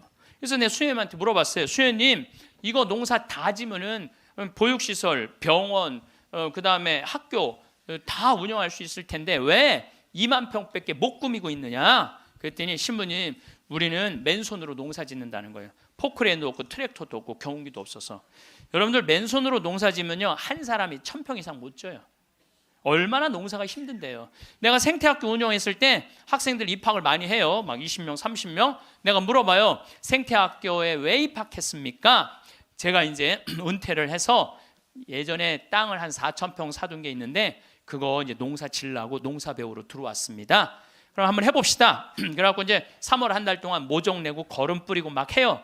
한 달 지나고 나서 내가 다시 상담을 해요. 어떻게 농사 이제 한 4000평 질만 하십니까? 그러니까 해보니까 이게 쉽지 않으네요. 한 1000평 정도 할 수 있을 것 같아요. 그래요. 3월, 4월, 5월, 더운 이제 6월 이제 지나고 나서 학생들 여름 방학할 때 제가 물어봐요. 이제 한 몇 평이나 농사 질 수 있을 것 같으냐고. 그러니까 이분들이 하는 얘기가 한 10평 질 수 있을 것 같아요. 10평. 맨손으로 농사 짓는 게 진짜 힘들어요. 근데 수녀님이 거기서 맨손으로 농사를 짓고 있는 거야. 그러니 포크레인도 없고 트랙터도 없고 경운기도 없다는 거야. 수녀님 얼마면 되겠냐가 2억이면 되겠대. 걱정하지 말아라. 내가 한국에 가서 2억 만들어서 보내주겠다. 내가 또 뻥이 또 엄청나게 세요. 내가 신학교 다닐 때 내 뻥이, 저 별명이 뭐냐면 황뻥이었어. 황뻥. 일단 뻥을 쳐놓고 한국에 돌아와갖고 내가 강의 때 몇 번 얘기했어요. 평화방송에도 나가고 내가 여러분들 아프리카에 정말로 멋있는 일을 하고 싶은데 1000만 원씩 20명만 도와주면 좋겠다. 여러분들 재산 5억 중에 10분의 1, 5천만 원은 내 거 아니라고 생각해야 된다. 그거는 어려운 이웃 도와주라고 하느님이 축복 준 거다. 나는 5천만 원까지 필요 없다. 그저 1000만 원씩 20명만 난 도와주면 좋겠다 라고 얘기를 했는데 절에 다니는 분들, 교회 다니는 분들, 성당, 종파 초월이야. 뭐 성당 다니는 분들, 아무 데도 안 다니는 분들, 이런 분들이 돈을 보내주는데요 3개월 만에 2억이 들어온 거예요. 난 너무너무 감사해요. 네. 그분들이 정말 큰 마음 먹고 평생 모은 거 내신 분들도 많더라고요. 또 한 분은 마장동에 있는 분은 그냥 500원짜리 1000원짜리 다 모아 한 500만 원을 갖고 온 거예요. 그걸 그냥 드럼통에 싸갖고 와서. 하여튼 감동적인 일이 너무 많았어요. 그런데 이제 2억이 딱 이제 3개월 만에 들어왔는데 2억 들어온지 모르고 계속 전화해갖고 돈 보내준다는 거야. 그래서 내가 전화 받아갖고 이제 2억 들어왔으니까 그만 보내셔도 된다고 이렇게 말을 할 수가 있어야지. 돈을 보내준다는데 계속 받았어요. 계속 받았는데 내가 요새 강의 때문에 책상에 못 앉았는데 어젠가 그제 여기 평화방송 강의 준비한다고 밤 12시에 들어가는데 1000만 원을 또 전주에서 어떤 분이 또 보냈더라고. 그것까지 합쳐서 들어온 돈이 7억 1000만 원이 들어온 거야. 7억 1000만 원. 아니 2억이면 되는데 7억이 들어오니까요 사람이 마음이 간사해지더라고요. 난 그래서 이걸 하면서 그 복지시설 사람들 이해가 되더라니까요. 그 돈 떼어먹는 사람들 이해가 되더라니까 이래서 떼어먹는구나. 어쨌든 내가 이제 포크레인 트랙터 경운기 사주기로 했으니까 그거 사주러 나갔어요. 나는 공투 조그만 걸 사주려고 갔는데 수현이 말을 바꾸는 거예요. 공투는 안 된다는 거예요. A10을 사달라는 큰 거. 왜냐하면 여기 개미산이 한 2,000개 있어요. 농장 안에. 개미산이 있으니까 농사를 못 짓는 거예요. 개미산 때문에 가려서 2,000개나 되는데 얘네들이 짐은 100년 동안 짓는 거야. 산 하나를. 100년 동안 지니까 얼마나 크겠어. 여기 이건 말도 안 돼. 이거 한 2층 정도 되는 큰 개미산을 져놓는 거예요. 그럼 거기다 농사를 지려면 이게 한 보통 하나에 100평 정도 차지하고 있거든요. 그 농사를 지려면 장정 둘이서 꽃갱이로 한 달을 뽀개야 그거 하나를 뽀개는 거야. 그 2,000개를 언제 뽀개? 그래서 포크레인을 사달라는 건데 공투를 사주면 바가지를 꼽으면은 그 개미산을 포크레인 못 이겨요. 그래갖고 포크레인이 넘어진다는 거예요. 사달라면 1m 20짜리 큰 거 사달라는 거예요. 공투는 한 7천만 원이면 되거든요. 근데 그냥 A10을 사러 나갔더니 2억 8,700이야. 돈 좀 떼어먹어 보려고 그랬더니 떼어먹을 돈이 없는 거야. 그것도 우리나라 포크레인을 사주려고 그랬더니 우리나라 건 안 된대. 서비스 포크레인은 하면서 호수라는 게 막 터져요. 이렇게 연결돼 있는 게 큰 기계를 하니까 그거를 고치는 거는 볼보밖에 없는 거야. 그래서 볼보로 살려고 그랬더니 엄청 비싼 거예요. 그래갖고 어떻게 약속을 했으니까 2억 8,700짜리 포크레인 샀어요. 그 트랙터 6천만 원짜리 사고 경운기 2대 1,200만 원짜리 사서 작년에 11월 달에 인천항에 가서 택배로 붙였어. 또 이 포크레인이 너무 크니까 포크레인을 잘라요. 난 또 포크레인 자르는 거 처음 알았어. 포크레인을 잘라갖고 컨테이너 2대 나눠서 보낸 거야. 기술자를 보내갖고 붙이는 기술자도 보내고. 근데 여러분들 포크레인하고 트랙터만 보내면 걔네들이 알아서 일해요? 기술자도 따라가야 되네. 그러니까 작년 11월 달에 포크레인 트랙터 택배로 붙일 때 기술자 둘도 택배로 붙였어. 그냥. 그런데 이 기술자들 둘 한 달 월급 완전히 기계를 고칠 줄 아는 기술자를 찾아서 보내야 되니까 둘 한 달에 800만 원이에요. 그 1년 쓰면 1억 아니야. 돈이 팍팍 줄어드는 거야. 이제 그거 이제 끝나고 난 다음에 거기 뭐 걔네들이 그냥 뭐 기술자가 따라가면 막 알아서 해요. 기름 대야 되잖아요. 기름도 한 달에 1,000만 원씩 되는 거예요. 기름도 한 달에 1,000만 원씩. 예, 기름도 한 달에 1,000만 원씩. 돈이 막 완전히 줄어드는 거야. 근데 수녀님이 내가 처음에는 빈말인 줄 알았대요. 2억 보내주겠다고. 근데 뭐 포크레인 보내지, 기술자 보내지, 기름값 보내지. 그러니까 수녀님이 자신감이 생겼나 봐. 신부님 귀양 도와주실 거 우리가 닭을 팔고 싶은데 지금 잠비아는 여름이에요. 45도까지 올라가요. 그러니까 보통 1시간 거리에 닭을 못 파는 거야. 상하니까. 그러니까 신부님 냉동고를 보내주면은 닭을 팔 수 있을 것 같다는 거야. 얼마냐니까 2,200만 원이래. 뭐 2,000이면 돈도 아니지만 1억씩 막 나가는데 걱정하지 말아라. 내가 보내주겠다. 내가 보내줬어요. 냉동고를 보내줬더니 수녀님이 너무 신난다는 거예요. 왜 신나냐 그러니까 한 마리도 못 팔던 닭을 한 달에 1,200마리씩 판다는 거야. 1,200마리씩. 그런데 수녀님이 또 전화를 해서 신부님 문제가 생겼다는 거야. 무슨 문제가 생겼냐니까 닭을 너무 많이 팔다 보니까 닭장이 모자라는 닭장이. 닭장 줘달래. 닭장. 그래서 얼마면 되냐니까 1억이면 된대. 좋다. 이제 들어온 돈이 다 나가게 생긴 거 이제. 좋다. 닭장 줘주겠다. 그래서 작년에 이제 벽돌 찍는 기계, 닭털 뽑는 기계 다 보내줘서. 그래갖고 이번 여름에 대학생들 20명을 데리고 가서 닭장을 줘주고 왔어요. 내가 이번에 우리 대학생들 20명을 데려와서 너무너무 놀랐어요. 왜냐하면 엄마들이 얘네들 문제 있어서 얘네들 고생시킨다고 보냈는데 걔네들이 가서 일하는 걸 보는데요. 너무 잘하는 거예요. 너무 즐겁게. 그러니까 걔네들은 다 내가 보니까 몸으로 살 놈들을 머리로 살라고 그러니까 걔네들이 힘든 몸으로 사냐 얼마나 너무너무. 그래서 얘네들이 닭장 다 줘주고 닦아놓은 땅이 10만 평이야. 10만 평. 야, 나는 이번에 정말 감동받았어요. 그리고 이제 아줌마 3명이 따라갔어요. 한 70명이 지원을 했어요. 20명 데려가야 되는데 뭐 70대, 60대, 50대, 40대, 20대만 싹 뽑고 나머지는 다 이제 제하고 60대 아줌마 3만 모시고 갔어요. 지원한 분들. 왜 모시고 갔겠어요? 밥 해주는 거. 밥 해주는 거. 근데 그 3분도 음식을 너무너무 맛있게 잘하더라고요. 하여튼 이번에 근데 이제 그것만 한다고 되는 게 아니잖아요.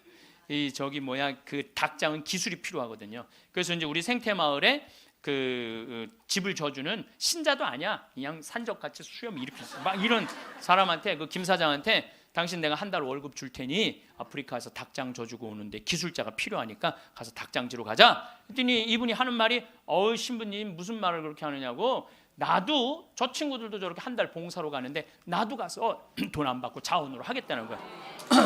그러니까 예수님이 주님 주님 한다고 다 천국에 가는 게 아니다. 내 말을 실천하는 사람이라야 천국에 간다는 말. 나 그 김 사장을 보면서 그런 생각이 들더라고요. 가서 그러니까 이번 여름에 저도 이제 가서 싹 져주고 왔어요. 그랬더니 수녀님이 신부님 도대체 우리한테 왜 이러는 거냐는 거예요. 나 그 수녀님들 본 적이 없거든요. 근데 작년에 내가 가서 그 수녀님들을 보고 감동을 받은 거예요. 왜? 수녀님 10분이 잠비아에 가서 16년 동안 한국 수녀님들이 그들을 위해서 사는 거야. 그냥 뭐 샤워를 한번 하려고 그러면 물도 안 나와요. 그리고 여러분들 잠비아가 더운 게 아니에요. 6, 7월 달은요 추워요. 파카 입고 다녀야 돼요. 털옷 입고 다녀야 돼. 근데 샤워를 한번 해보려고 그러면 물이 그냥 나오다가 그냥 비는 물에 같이 떨어져. 멈추고. 그렇게 불편한 데를 수녀님 10분이 16년 동안. 수녀님 38살 먹은 나탈리아라는 수녀님은 가자마자 말라리아 그래서 죽었어 또. 그냥 내가 무덤에 가봤더니 사진을 이렇게 해놨는데 예쁘게 생겼더라고 또. 참. 그러니까 옆에 동료 수녀님이 죽어가는데도 불구하고 이 수녀님들이 그들을 위해서 16년 동안 살았으니 이건 수녀님으로 안 보이는 거야. 작은 예수님으로 보이는 거야. 내가 이분들을 도와주지 않으면 나중에 큰 예수님한테 혼나겠다는 생각이 들더라고. 그래서 수녀님이 신부님 우리한테 도대체 왜 이러느냐고 그러길래 내가 한마디 했어. 수녀님 무슨 말을 그렇게 섭섭하게 하느냐고. 같은 업종에서 일을 하면서 무슨 말을 이렇게 섭섭하게 하느냐고. 수녀님도 하느님이라고 나도 하느님이라는데 내가 수녀님 도와주는 거 당연한 거 아니냐고. 그랬더니 수녀님이 또 전화를 해서 신부님 추장이 만나잔다는 거예요. 무슨 추장이 많냐. 아직도 잠비아는 추장이 많대요. 근데 추장 한 분이 천주교 신자 추장이래요. 거기는 한 20%가 천주교 신자들 잠비아는. 근데 그 추장이 땅이 6억 평이 있대. 6억 평이 있대. 6억 평이. 그래서 수녀님 좋은 일 한다고 500헥타를 준다는 거예요. 그러니까 우리나라 150만 평, 450만 제곱미터 엄청난 큰 걸 준다는 거예요. 신부님이 어떻게 할까 전화를 했어요. 수녀님 그거 일단 받아두라고 그거. 그랬더니 이 창설자 수녀님이 독일 수녀님인데 이 수녀님 날 직접 찾아오셨어요. 신부님 다른 병원 운영하는 수녀님, 보육시설 운영하는 수녀님, 그 다음에 학교 운영하는 수녀님들은 일이 잘 진행이 되는 거예요. 근데 이 수녀님은 울고 다녔다는 거예요. 16년 동안. 땅이 한 면이 3.2km니까 어마어마하게 땅이 크더라고요. 80만 평이. 근데 이 넓은 거를 수녀님 무슨 재주로 해? 돈은 없지, 일은 하고 싶지. 16년 동안 울고 다녔다는 거예요. 근데 요즘 이 수녀님이 웃고 다닌다는. 그리고 친구 수녀들한테 이렇게 말한대요. 이것들아, 눈물로 씨 뿌리던 사람들이 기쁨으로 곡식을 거두리다. 이러고 다닌다는 거예요.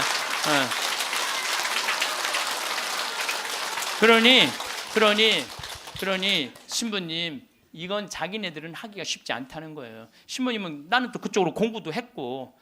그러니 신부님 귀향 시작을 했으니 완성을 좀 해달라고. 그러니까 난 또 80만 평 완성하려면은 70살까지 일이 기다리고 있는 거야.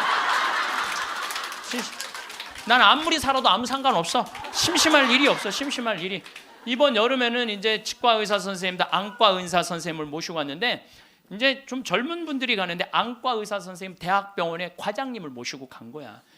수술 도구까지 다 갖고 내가 다. 우리 후원하는 분들이 보내니까 치과 수술 도구, 안과 수술 도구 다 갖고 갔거든요. 근데 이 치과는 이제 작년에 갔으니까 환자들이 많은데 안과는 사람들이 줄은 잔뜩 섰는데 무서운 거야. 이게 수술하면 눈알을 빼는 건 줄 알고 눈알을 빼는 건지. 백내장 환자가 많은데 그래갖고 그냥 들어왔다 나갔다 하는 거야. 그냥 수녀님들이 강제로 막 끌고 가 해라고. 그래갖고 이제 이 백내장 수술을 해줬는데 보통 그 사람들은 병원에 와도 고맙다고 안 그런대요. 근데 이 백내장 수술한 사람 매일 병원에 와서 고맙다고 그래. 눈알 빼는 줄 알았더니 눈알이 너무 잘 보이는 거야. 너무너무 잘 보이는 거야.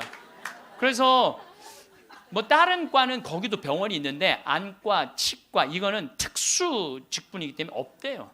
근데 그분들이 그것 때문에 가장 고통을 겪는 거거든. 그래서 난 또 그 이제 의사 선생님들을 매년 모시고 가는 미안해 갖고 내년에는 가지 말지 뭐 그랬더니 신부님 빼놓고 우리끼리 올게요 그러더라고요. 그게 왜 그런가 했더니 그 의사 선생님들이 스트레스가 많아요. 그 아주 환자들 불평 그거 다 받아내는 거 너무 스트레스가 많은 거야. 그런데 그 선생님들 마지막 날 저녁에 이제 항상 회의를 하거든요. 신부님 내가 의대 다니면서 내가 막 라면 먹고 그래. 그러니까 바쁘니까 보람을 한 번도 못 느꼈대. 내가 이렇게 힘들게 공부한 보람을 여기 와서 느낀다는 거야. 그러니까 나는 내년에 안 가려고 그랬는데 자기네들끼리 간다는 거예요. 참 그래서 내년에 나 어쩔 수 없이 또 가게 생겼어요. 내년 여름에. 근데 이제 10만 평을 닦아놨는데 거기도 지금 지구 온난화 때문에 굉장히 11월 시작하면서부터 우기가 시작됐는데 빈님이 안 오신 거예요. 그래갖고 보름 동안 안 오는데 지지난주부터 빈님이 오기 시작을 했다는 거야. 수녀님이 내가 이제 이양기라고 땅이 넓으니까 다 보내줬어요. 그 편지가 어제 왔어. 보니까 신부님 뿌렸는데 지금 비가 오시는데 옥수수가 대가 올라오기 시작한다. 10만 평에 나는 그게 내 것도 아니고 그 프란치스코 전교 수녀회 건데도 나는 내 게 아니잖아요. 그게 그 수녀님들 도와주러 간 거니까. 그런데도 그거 생각하면 너무 행복해요. 야, 난 정말 행복한 사람이구나. 너무 좋죠. 그러니까 이제 이제 70살까지 나는 일이 기다리고 있는 사람이야. 그러면 70살이 되면 이제 뭐를 해야 돼? 은퇴를 해야 돼. 우리 신부들. 여러분들 70살이면 멀쩡한 나이예요. 여러분들 요즘 나이 계산하는 법 새로 나온 거 아시죠? 내 나이에 0.7년을 곱하면 그게 본 나이예요. 그러니까 지금 70살은 77이 49, 49살이야. 49살. 49살이라니까 70살들은 70살이에요? 잠깐 일어나 보세요. 미안하지만 일어나 보세요. 아니 괜찮아. 누가 70살이라고 그래? 49살이지. 49살이에요. 49살. 그러니까 우리가 이제 70살에 은퇴 신부들이 70살에 은퇴를 하면은 너무 아깝잖아요. 그래서 한 달에 한 번 우리가 동창 모임을 하는데 우리 동창 신부들하고 그러는 거야. 야, 우리 은퇴해갖고 그렇게 40년 사제로 살았지만은 너무 젊은 때 은퇴한다. 우리 뭐 할까? 은퇴하면은. 그래서 내가 항상 하는 얘기가 야, 우리 은퇴하면은 이 사주 카페는 있는데 왜 신부 카페가 없냐?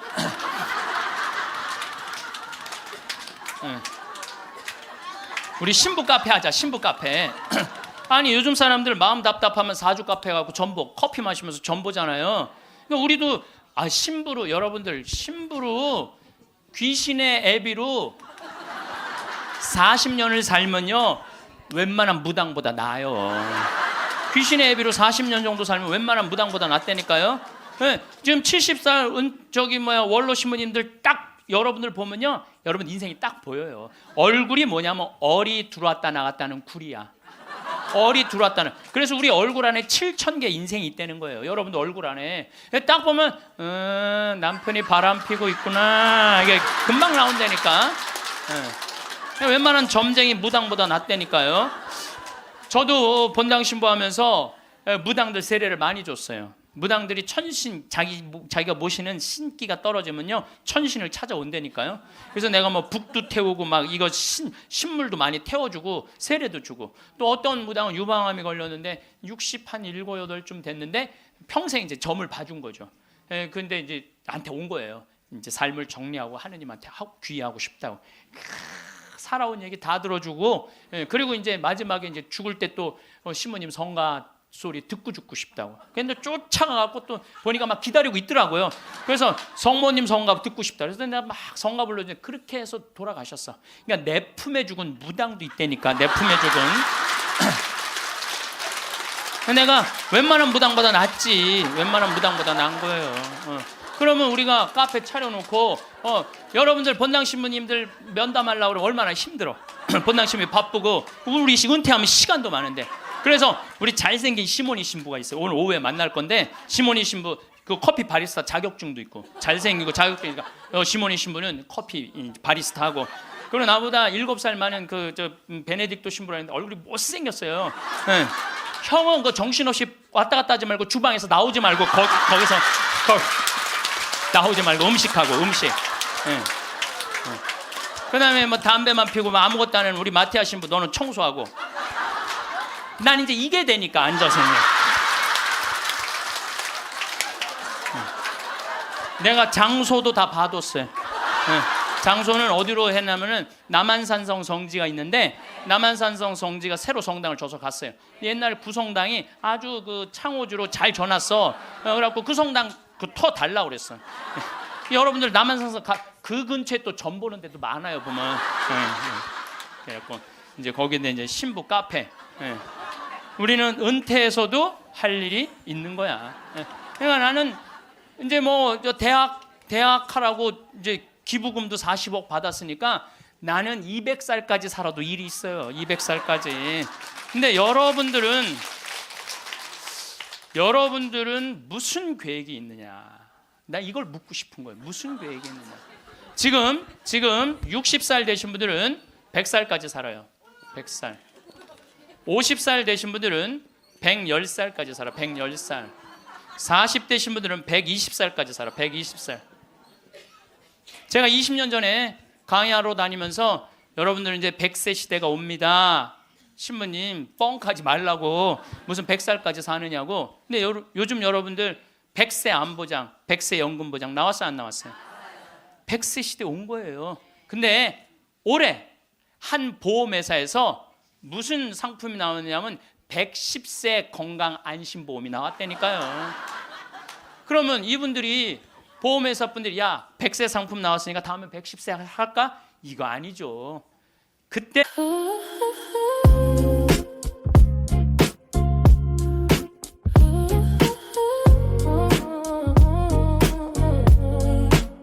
You text me hey like nothing changed, but everything feels rearranged. We talk in circles, no clear line, like we're running out of time. I laugh a little, then I stop, because I don't know what this is or not. Are we friends or something in between? A blurry in-between machine. And I keep trying to define a feeling that won't stay alive.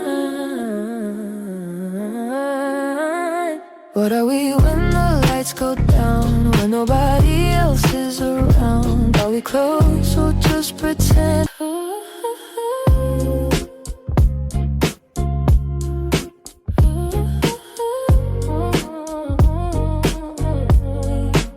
You text me hey like nothing changed, but everything feels rearranged. We talk in circles, no clear line, like we're running out of time. I laugh a little, then I stop, because I don't know what this is or not. Are we friends or something in between? A blurry in-between machine. And I keep trying to define a feeling that won't stay alive. What are we when the lights go down? When nobody else is around? Are we close or just pretend?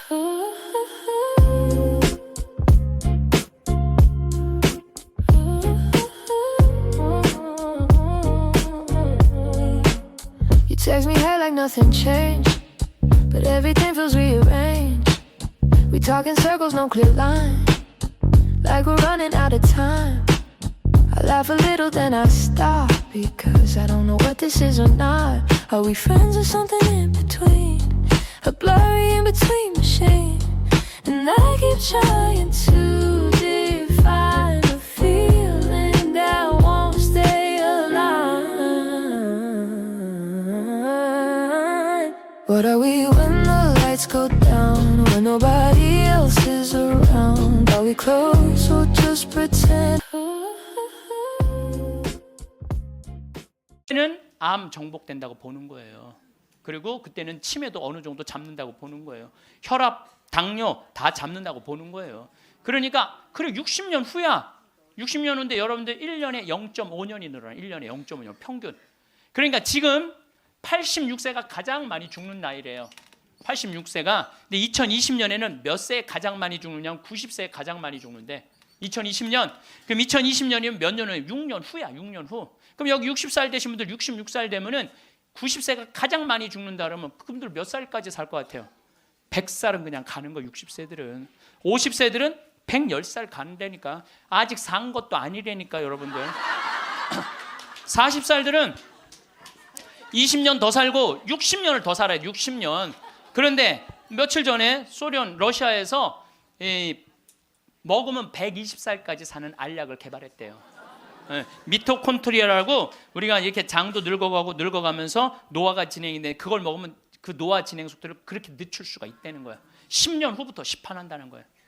120살까지 사는 일이 벌어지는 거야. 120살. 그러면 이거 어떻게 되는 거야, 이거? 이거 보통 심각한 문제가 아니라니까 여러분들. 지금 웃을 일이 아니에요, 지금. 웃을 일이 아니에요. 예, 심각한 거예요.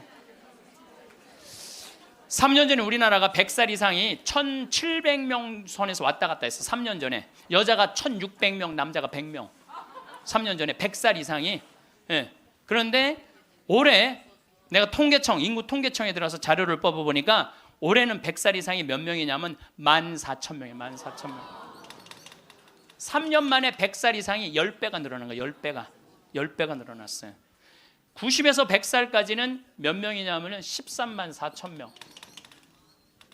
80에서 90살까지 몇 명이냐면 97만 명. 그 다음에 60에서 70살까지는 270만 명. 그래서 65세 이상이 몇 명이냐면 정확하게 49만 명인데 650만 명이에요. 650만. 65세 이상이 650만 명. 초등학교 애들이 270만 명. 270만 명. 그러니까 초등학교 애 하나에 할머니 셋이에요. 지금 그런 세상이 됐다니까요. 우리는 어렸을 때 길에 나가보면요, 애들이 바글바글했어요. 구슬치기, 딱지치기, 담방구, 자치기. 낮에만 그렇게 돌아다녀서 밤에 깡통 돌리게 해보면 온 놈들이 다 깡통 돌리고 다녔어요. 근데 요즘 길에 나가면 애들 하나도 없어요. 어딜 돌아다니는지. 누구만 돌아다니? 할머니, 할아버지들만. 할머니가 길에 꽉 찼어. 또 할머니들이 어서 유모차 주사 유모차를 밀고 온 세상을 다 다녀. 유모차를 밀고 온 세상을 다 다녀. 유모차를 밀고 무슨 뭐 놀이터, 슈퍼마켓. 그래서 여러분들 무슨 현상이 있느냐면요, 무슨 현상이 있느냐면은 그 노인정 앞에 가보세요. 유모차가 10대씩 끝나고 나면 밀고 다 집에 가고. 이거 어떻게 할 거예요?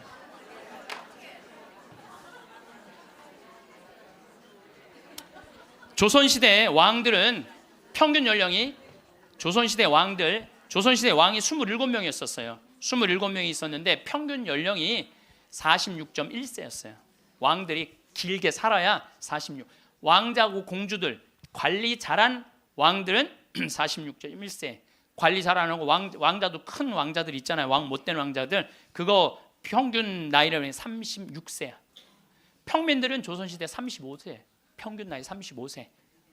그때는요, 아무 문제가 없었어요. 그때는 35세. 그러니까 20살에 결혼을 해갖고 20살에 결혼해갖고 35세 주고 40이나 그러면요, 이땐 갈등도 하나도 없어. 20살에 결혼해갖고 3년 애 하나씩 낳으면은 한 7 낳다가 죽는 거야. 7명 낳다가 죽는 거예요. 그렇죠? 네. 삶의 계획이 뭐가 필요해? 그리고 마지막 막내는 놔놓고 누구한테 맡기느냐면 장남한테 맡기고 죽는 거예요. 네. 장남한테 맡기고 죽는 거예요. 네. 계획 세울 필요가 없어요. 근데 지금은 안 죽어. 이게 보통 심각한 문제가 아니에요. 이게 안 죽는 바람에 모든 문제가 다 생기는 거야. 안 죽는 바람에. 여러분 요즘 연금 얘기 참 많이 나오죠? 연금 공무원들이 20년 의무로 내면은 그 다음부터는 받아 먹을 수 있는 거예요. 그럼 20년 냈으면은 20년만 받아 먹어야지. 120살까지는 몇 년 받아 먹을 것 같아요? 60년 받아 먹는 거. 60년. 여러분들 나라 망할 것 같아요? 안 망할 것 같아요? 망하게 돼 있어요. 이거는 불보듯 뻔한 거예요. 뭐 그리스, 스페인 그래서 망한 거예요. 그래갖고 좀 나라 이제 자식들을 위해서 좀 후손들을 위해서 연금 좀 깎자고 지금 국회에서 정부에서 그러는 거 아니에요? 계산 뻔히 나오니까 그 연금 깎자고 그랬더니 깎으려는 연금은 안 깎고 머리 깎고 안 된다고 그냥.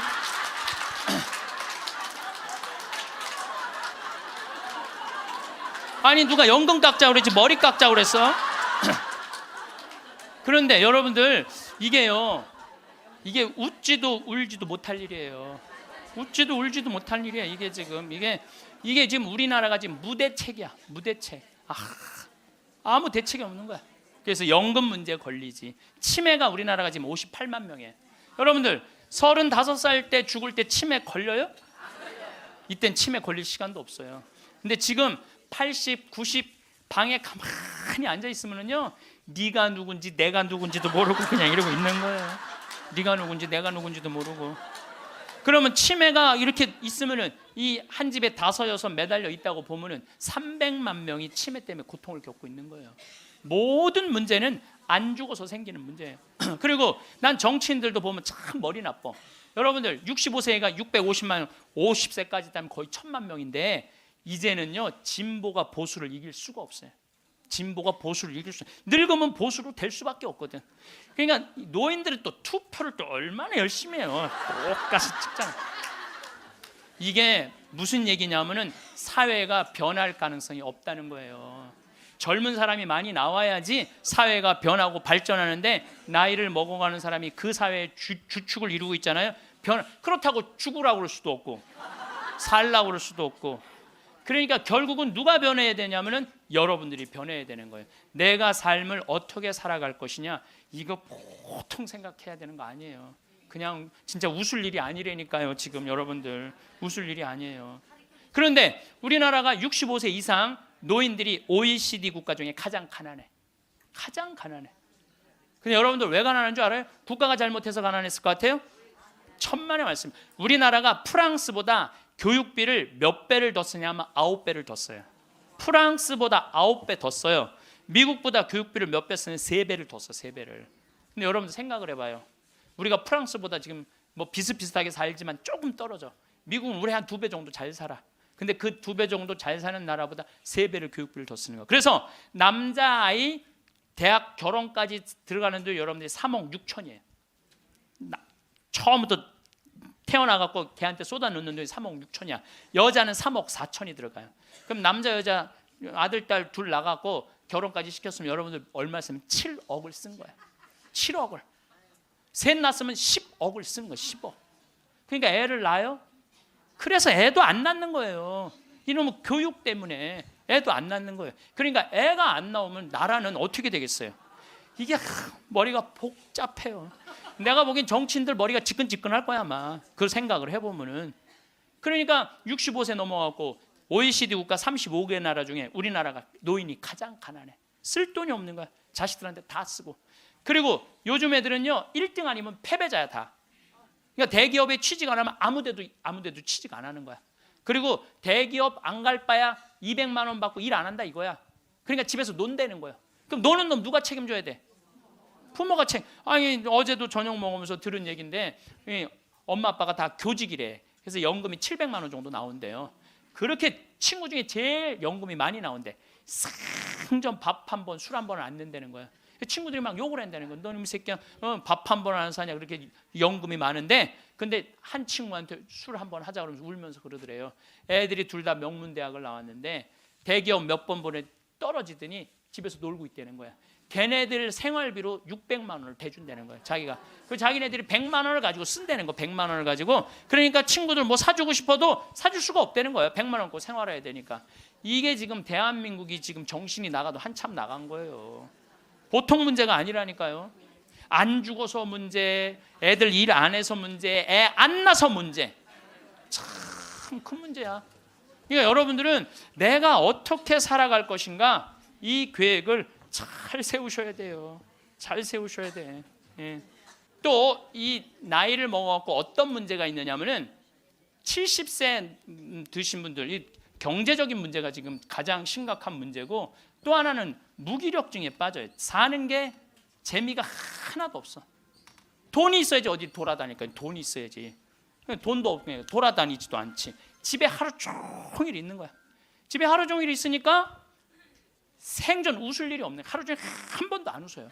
보면은 한 번도 안 웃어요. 한 번도 안 웃으니까 남이 웃긴 얘기하면은 웃긴 웃어야 되는데 어떻게 웃어야 되는지 모르는 거야. 이 썩은 미소가 나오는 썩은 미소가. 한 번도 안 웃으니까 무기력증에 걸리는 거예요. 예. 그러니까 70살 넘으면 웃기라도 해야 되는데 안 웃고 가만히 있으면 눈두덩 쳐져요, 안 쳐져? 눈두덩, 눈가 쳐지고 볼 쳐지고 입가 쳐지고 소파에 앉아고 가만히 텔레비 보고 있으면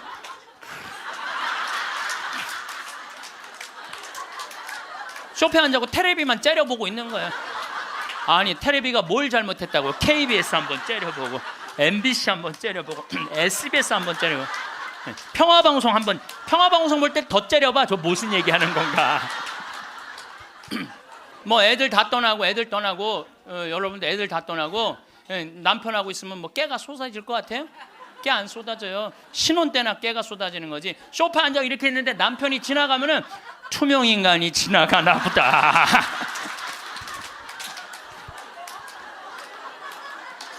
그 사는 게 재미가 하나도 없는 거예요.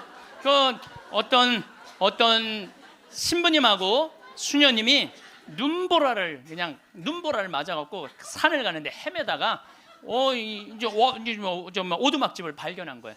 발견했는데 다행히 침대가 하나 있고 그 다음에 침낭이 있는 거야. 담요는 이제 바닥 옆에 있고 그래서 신부님이 수녀님 침대가 하나밖에 없으니까 나는 남자니까 수녀님은 침대에서 주무시고 나는 침낭에서 자겠다고. 그래갖고 이제 이렇게 이제 겨우 이제 그 어른 몸을 녹이고 신부님이 침낭에 이렇게 자꾸로 올리고 잘라 그러는데 수녀님이 신부님 저 너무 추워요 그러는 거예요. 그래갖고 신부님 어떻게 그 자꾸를 열고 다시 나가갖고 담요를 하나 이제 갔다가 이제 수녀님 덮어줬어. 수녀님 이제 따뜻할 거라고. 그래갖고 이제 다시 이제 들어와갖고 이제 침낭을 딱 이렇게 해갖고 좀 잠을 막 들어갈 때 수녀님이 신부님 저 정말 추워요 그러는 거예요. 짜증이 나는데 어떻게 남자인데. 그래갖고 다시 이걸 열고 다시 담요를 하나 수녀님 수녀님 진짜 이제 따뜻할 거라고. 그래갖고 이제 겨우 잠을 일어나 신부님 저 정말 추워요 그러는 거예요. 신부님이 딱 일어나서 수녀님 사실은 여기 우리 둘밖에 없다. 아무도 우리 둘이 있는 거 모른다. 그러니까 수녀님 우리 부부처럼 오늘 밤을 좀 지내자. 그랬더니 수녀님 아우 좋아요 그랬어요. 수녀님이 아우 좋아요. 그러니까 아유 좋아요. 그래서 그럼 부부처럼 하는데 내가 지금부터 말을 좀 하겠다. 수녀님 그 수녀님 말을 내가 빼겠다. 당신 자꾸 짜증나게 할 거야? 그 빌어먹을 담요 당신이 갖다 덮어. 나 잠 좀 자게 나도 좀. 여러분들 부부가 이게 다정하게 이렇게 살다가 늙으면 좋은데 서로 맨날 짜증이 나느니 뭐 지겹대느니 이런 소리 하면은요 늙어서 한 집에 살아도요 있으나 마나요. 있으나 마나야. 하루 종일 혼자 텔레비. 이제 저녁에 며느리가 어머니 식사하세요. 방문 땅땅 두들겼는데 또 이 시어머니 또 전기세 또 불은 깜깜하게 꺼. 째려보던 눈빛 그대로 파란 텔레비 불빛에 밥 먹으라고 이렇게 째려보면요 며느리가 심장이 땅땅 떨어지는 거예요. 사람은요 눈꼬리가 올라가지 이쁜 거야. 입꼬리가 올라가지 이쁜 거예요. 그래서 젊은 사람이 웃을 때 시원한 게 눈꼬리가 올라가고 입꼬리가 올라가서 시원한 거예요. 내가 이렇게 이렇게 젊은 사람은 눈에 확 띄어요. 눈꼬리 쫙 올라가고 입꼬리 올라가서. 또 나한테 강의 들어오면 그냥 와. 신부님한테 온다고 연필로 막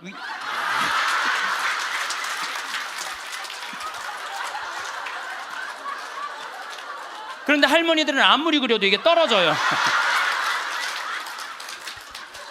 그래서 제가 드리는 말씀은 무기력증에 빠져 살지 말고 해만 뜨면 집을 나가라는 거예요.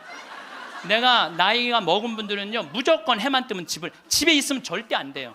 해만 뜨면 그리고 나이 70살 80살 넘어서 집을 나가주는 게 예의야. 예의. 집에 있으면 안 된다니까요. 그리고 가끔 1박 2일씩 사라져주는 것도 예의에 사라져주는 거. 강원도 평창 생태마을로 사라져주는 게 예의라니까.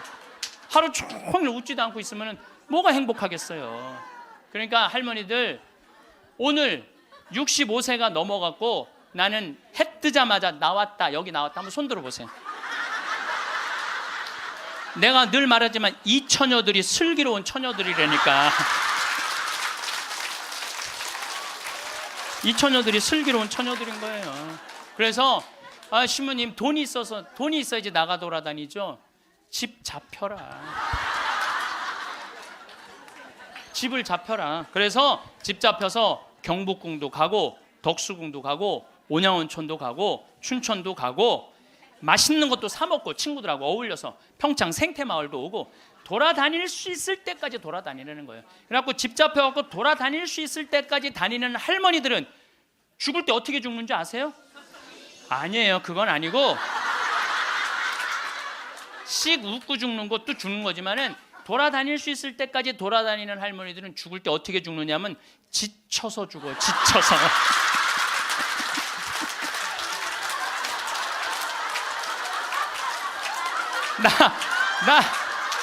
그러니까 95살쯤 돼갖고 나 도저히 못 돌아다니겠다. 나 힘들어서 도저히 나 이제 가야 되겠다. 그러면서 씩 웃으면서 죽는 거 지쳐서. 근데 어떤 사람들이 사람을 미치게 만드느냐면 돈 쓰는 거 무서워갖고 뒷방에 가만히 앉아 있는 거예요. 뒷방에 가만히 앉아 있으면은 여러분들 그 다음에 허벅지 근육이 풀려요. 허벅지 근육이 풀리면 그 다음에 하는 일은 누워서 똥 싸는 거예요.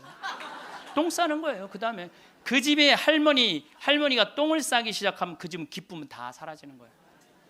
냄새가 얼마나 기분 나쁘게 하겠어요. 본인도 괴롭지만 그걸 옆에서 지켜보는 사람들. 그러니까 여러분들 자식을 위하는 거는요, 자식 걱정하는 게 아니에요. 자식을 위하는 건 내가 마지막까지 죽기 직전까지 내 발로 화장실 가주는 게 정말 자식을 위하는 거예요. 그러니까 마지막까지 화장실을 가주기 위해서는 뭐 해야 돼? 운동해야 된다. 운동. 제가 말씀드리는 거 운동. 운동. 여러분들 2살 때 자랑스러운 게 뭔지 알아요? 똥오줌 가르는 거예요. 2살 때 자랑스러운 건 똥오줌 가르는 거예요. 3살 때 자랑스러운 건 뭐냐면 이가 나는 게 자랑스러운 거예요. 그렇죠? 12살 때 자랑스러운 건 뭐냐면 또래 친구가 있는 게 자랑스러운 거. 그때 엄마 아빠 필요 없어. 또래 애들이랑 막 뛰어놀고 다녀. 18살 때 자랑스러운 건 운전을 할 줄 아는 게 자랑스러운 거예요. 20살 때 20대 때 자랑스러운 건 애인이 있는 게 자랑스러운 거예요. 애인이 있는 게 35살 때 자랑스러운 건 돈을 버는 게 자랑스러운 거예요. 50살 때 자랑스러운 건 뭐가 자랑스러워? 돈이 많은 게 자랑스러워. 60살 때 자랑스러운 건 뭐가 자랑스러운지 알아? 애인이 있는 게 자랑스러워. 그때도 애인이 있어. 자랑스러운 거예요. 70세 때 자랑스러운 건 뭔지? 운전을 할 줄 아는 게 자랑스러워. 75살에 자랑스러운 건 같이 여행 다닐 친구가 있는 거, 같이 밥 먹을 수 있는 친구가 있는 게 자랑스러워요. 80세 때 자랑스러운 건 뭔지 아세요? 이가 남아있는 게 자랑스러워. 이가 남아있는 게. 85세 자랑스러운 게 뭔지 알아요? 똥오줌을 가릴 줄 아는 게 자랑스러운 거예요. 85이 돼서도 내가 똥오줌을 가릴 수 있다. 그건 자식들한테 최고의 선물이에요. 그래서 뭐를 하라? 운동을 해라. 이 운동 얘기부터는 다음에 내가 강의를 여러분들한테 하도록 하겠습니다. 마침 기도 바치겠습니다. 성부와 성자와 성령의 이름으로. 큰 제사는 소심한 사람에게 걸맞지 않다. 집에서 말씀입니다. 구두쇠에게 재물이 무슨 이익을 주겠느냐? 제 몸을 돌보지 않고 쌓기만 하는 자는 다른 이들을 위하여 모으는 것이니 그의 재산으로 남들만 흥청거릴 뿐이다. 자신에게 악한 자가 누구에게 관대하겠느냐? 그는 자기 재산도 즐기지 못한다. 자신에게 인색한 자보다 더 악한 자는 없다. 그것이 바로 자신의 사악함에 대한 보상이다. 욕심이 많은 자의 눈은 제 몫으로 만족할 줄 모르고 몹쓸 부리는 영혼을 메마르게 한다. 구두쇠는 음식을 아까워하며 그의 밥상에는 음식이 모자란다. 영광이 성부와 성자와 성령께. 성부와 성자와 성령의 이름으로. 감사합니다. 여러분은 은퇴를 하고 어떤 삶을 살고 싶으신가요? 혹시 은퇴를 하셨다면 어떤 일을 하고 계신가요? 안녕하세요. 고요한 밤입니다. 오늘은 많은 분들이 공감하실 만한 은퇴 후의 일자리에 대해서 한번 이야기해 보려고 합니다. 오늘 영상 끝까지 보시면 은퇴 후 많은 분들이 어떻게 지내고 계시는지, 그리고 어떤 일들이 쏠쏠하게 돈도 벌면서 재미도 있을 수 있는지 알려드리겠습니다. 그럼 끝까지 집중해 주세요. 평생을 열심히 가정과 사회를 위해 일한 뒤 은퇴를 하면 많은 분들이 진심 어린 축하를 보내곤 합니다. 오랜 기간 일해온 스스로가 자랑스럽기도 하죠. 그런데 그거 아시나요? 많은 사람들이 은퇴 후 50대, 60대에도 다시 일을 하고 싶다는 말을 한다고 합니다. 흔히 삼식이라고 부르죠. 집에서 한 끼도 안 먹으면 영식님, 한 끼 먹으면 일식씨, 두 끼 먹으면 이식이, 세 끼를 다 먹으면 삼식이놈이라는 말이 있습니다. 평생을 일했는데도 집에서 세 끼 다 먹으면 환영받지 못한다는 얘기죠. 일해온 것이 고맙지 않다는 게 아니라 부부 사이라는 게 그렇지 않습니까? 아무리 좋아도 오랫동안 얼굴 보고 앉아있으면 싸울 일도 많이 생기고 나이 들어 밥 차리는 것이 보통 일이 아닙니다. 그래서 아내 눈치 본다고 일부러 일이 없어도 밖으로 나가시는 남편분들이 조금이라도 일을 하고 싶다고 하십니다. 그런데 이게 꼭 남자에게만 해당되는 것도 아닙니다. 성별에 관계없이, 그리고 꼭 큰 돈이 되지 않더라도 일을 하고 싶다는 분들이 계시죠. 왜 그런지 아시나요? 바로 은퇴 후에도 일을 하는 것이 자신의 건강한 삶과 자존감에 큰 도움이 되기 때문입니다. 직장 다닐 때는 하루가 멀다 하고 너무 바빠서 그냥 집에서 평생 쉬고 싶다는 분들이 많지요. 요즘 젊은이들 말로는 40까지 바짝 벌어서 은퇴하고 싶은 사람들을 파이어족이라고 부른다고 합니다. 그런데 막상 은퇴하고 집에서 쉬면 쉬는 것도 하루 이틀이지 금세 좀이 쑤시기 마련입니다. 쉰다고 쉬는데 집에 계속 있다 보면 뭐라고 할까요? 에너지와 기운이 고여 있는 것 같고 내가 점점 더 쓸모없는 기분이 들 때도 있습니다. 그렇게 마음이 지루하고 심심하면 왠지 몸도 더 굳는 것 같고 병도 들게 되죠. 쉬면 모든 것이 괜찮아야 하는데 오히려 몸과 마음이 늙고 지쳐가는 것입니다. 이럴 때 필요한 것이 놀랍게도 은퇴 후 일자리라고 하시는데요. 나이 들어 일하면 너무 힘든 것 아닌가? 걱정하시는 분들도 막상 일을 하다 보면 크게 만족하는 경우가 많습니다. 몸도 오히려 건강해지고 정신도 생기가 돌기 때문이죠. 어느 유명한 철학자가 노동이 인간의 본질이라는 말을 왜 했는지 알 것 같다는 생각이 들곤 합니다. 그래서 이제부터는 은퇴 후에 하면 좋은 일자리 6가지를 소개해 드리려고 합니다. 침침한 눈으로 열심히 찾아서 정리해 보았으니 마음에 드셨다면 구독과 좋아요 남겨주시면 정말 감사하겠습니다. 바로 취업에 활용할 수 있는 자격증. 첫 번째, 바로 바리스타 자격증입니다. 바리스타라니 다소 생소하실 수 있는데요. 사실 어렵지 않습니다. 요즘 어디 가나 커피를 마시는 분들이 많습니다. 치킨집도 많다고 하지만 우리나라에는 카페가 훨씬 더 많다고 합니다. 예전에는 다방커피나 마실 줄 알았던 저 같은 사람도 종종 친구들과 맥도날드 같은 곳에서 원두커피를 마셔보게 되었는데요. 갈수록 커피 맛의 은은한 향과 맛에 익숙해지고 그 매력을 알아가는 것 같습니다. 그래서 찾아보니 웬걸 바리스타 자격증 따는 게 그렇게 어렵지가 않더군요. 바리스타 전문 교육을 받은 뒤 카페에서 일하는 경우가 많은데요. 카페에서 하는 일은 비교적 육체적으로 힘들지 않고 깔끔한 환경에서 근무할 수 있어서 시니어들에게 인기가 많다고 합니다. 세계 커피기구 통계 자료에 따르면 지난해 우리나라 성인 1인당 연간 커피 소비량이 세계 성인 평균 132잔의 약 0.7배에 이른다고 합니다. 세계 6위에 해당하는 수치입니다. 이렇듯 커피 시장이 활성화되면서 중장년 바리스타에 대한 인식도 긍정적으로 변하고 있습니다. 커피 관련 자격증도 200여 개나 등록되어 있을 정도로 관심이 많이 높아졌습니다. 그래서 최근 지자체나 노인복지시설 등에서 5060세대를 대상으로 바리스타 커리큘럼을 운영하는 곳이 굉장히 많아지고 있어요. 구청에서 하는 바리스타 교실에 등록해 보시는 건 어떨까요? 오늘 전화 한 통 걸어보시길 바랍니다. 구청에 자리가 없다면 요즘 사설학원도 3, 4주 코스로 자격증을 딸 수 있는 곳이 있으니 꼭 확인해 보시길 바랍니다. 커피 한 잔에 여유가 쏠쏠한 용돈벌이에 기쁨까지 가져다 줄 수 있으니까요. 은퇴 후에 하면 좋은 일자리 두 번째. 바로 펫시터입니다. 펫시터는 반려동물 산책 전문가라는 이름으로도 잘 알려져 있는데요. 펫시터란 무엇을 의미할까요? 펫시터는 보호자를 대신해서 반려동물을 산책해주는 등 돌보아주는 사람을 말합니다.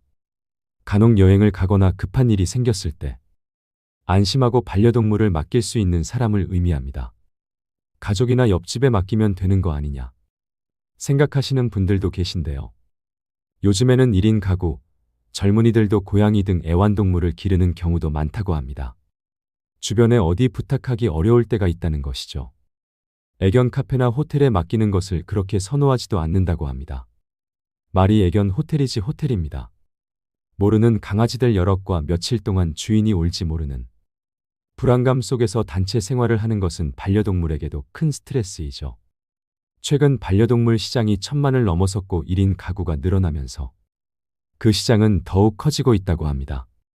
펫시터는 프리랜서로 근무가 가능하고 내가 일하고 싶을 때 일할 수 있다는 장점이 있습니다.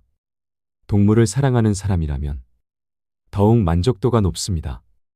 여러 동물들과 함께 시간을 보내면서 외롭지 않고 누군가에게 도움이 되는 일이라는 게 참 매력적이라고 할 수 있을 것 같습니다.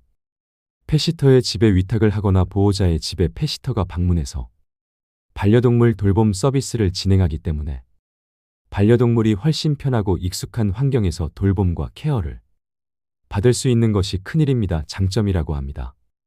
반려동물 관련 산업 규모가 무려 연간 3조 원을 돌파했고 특히 반려동물을 가족처럼 여겨 투자를 아끼지 않는 펫 문화의 발달과 함께 반려동물 케어 서비스 시장도 해마다 커지고 있습니다.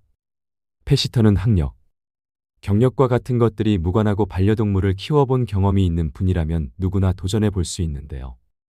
해당 자격증이 필수는 아니지만 펫시터로서의 경쟁력과 전문성을 갖추기 위해서는 반려동물 관리사 자격증에 한번 도전해 보는 것을 꼭 추천드립니다.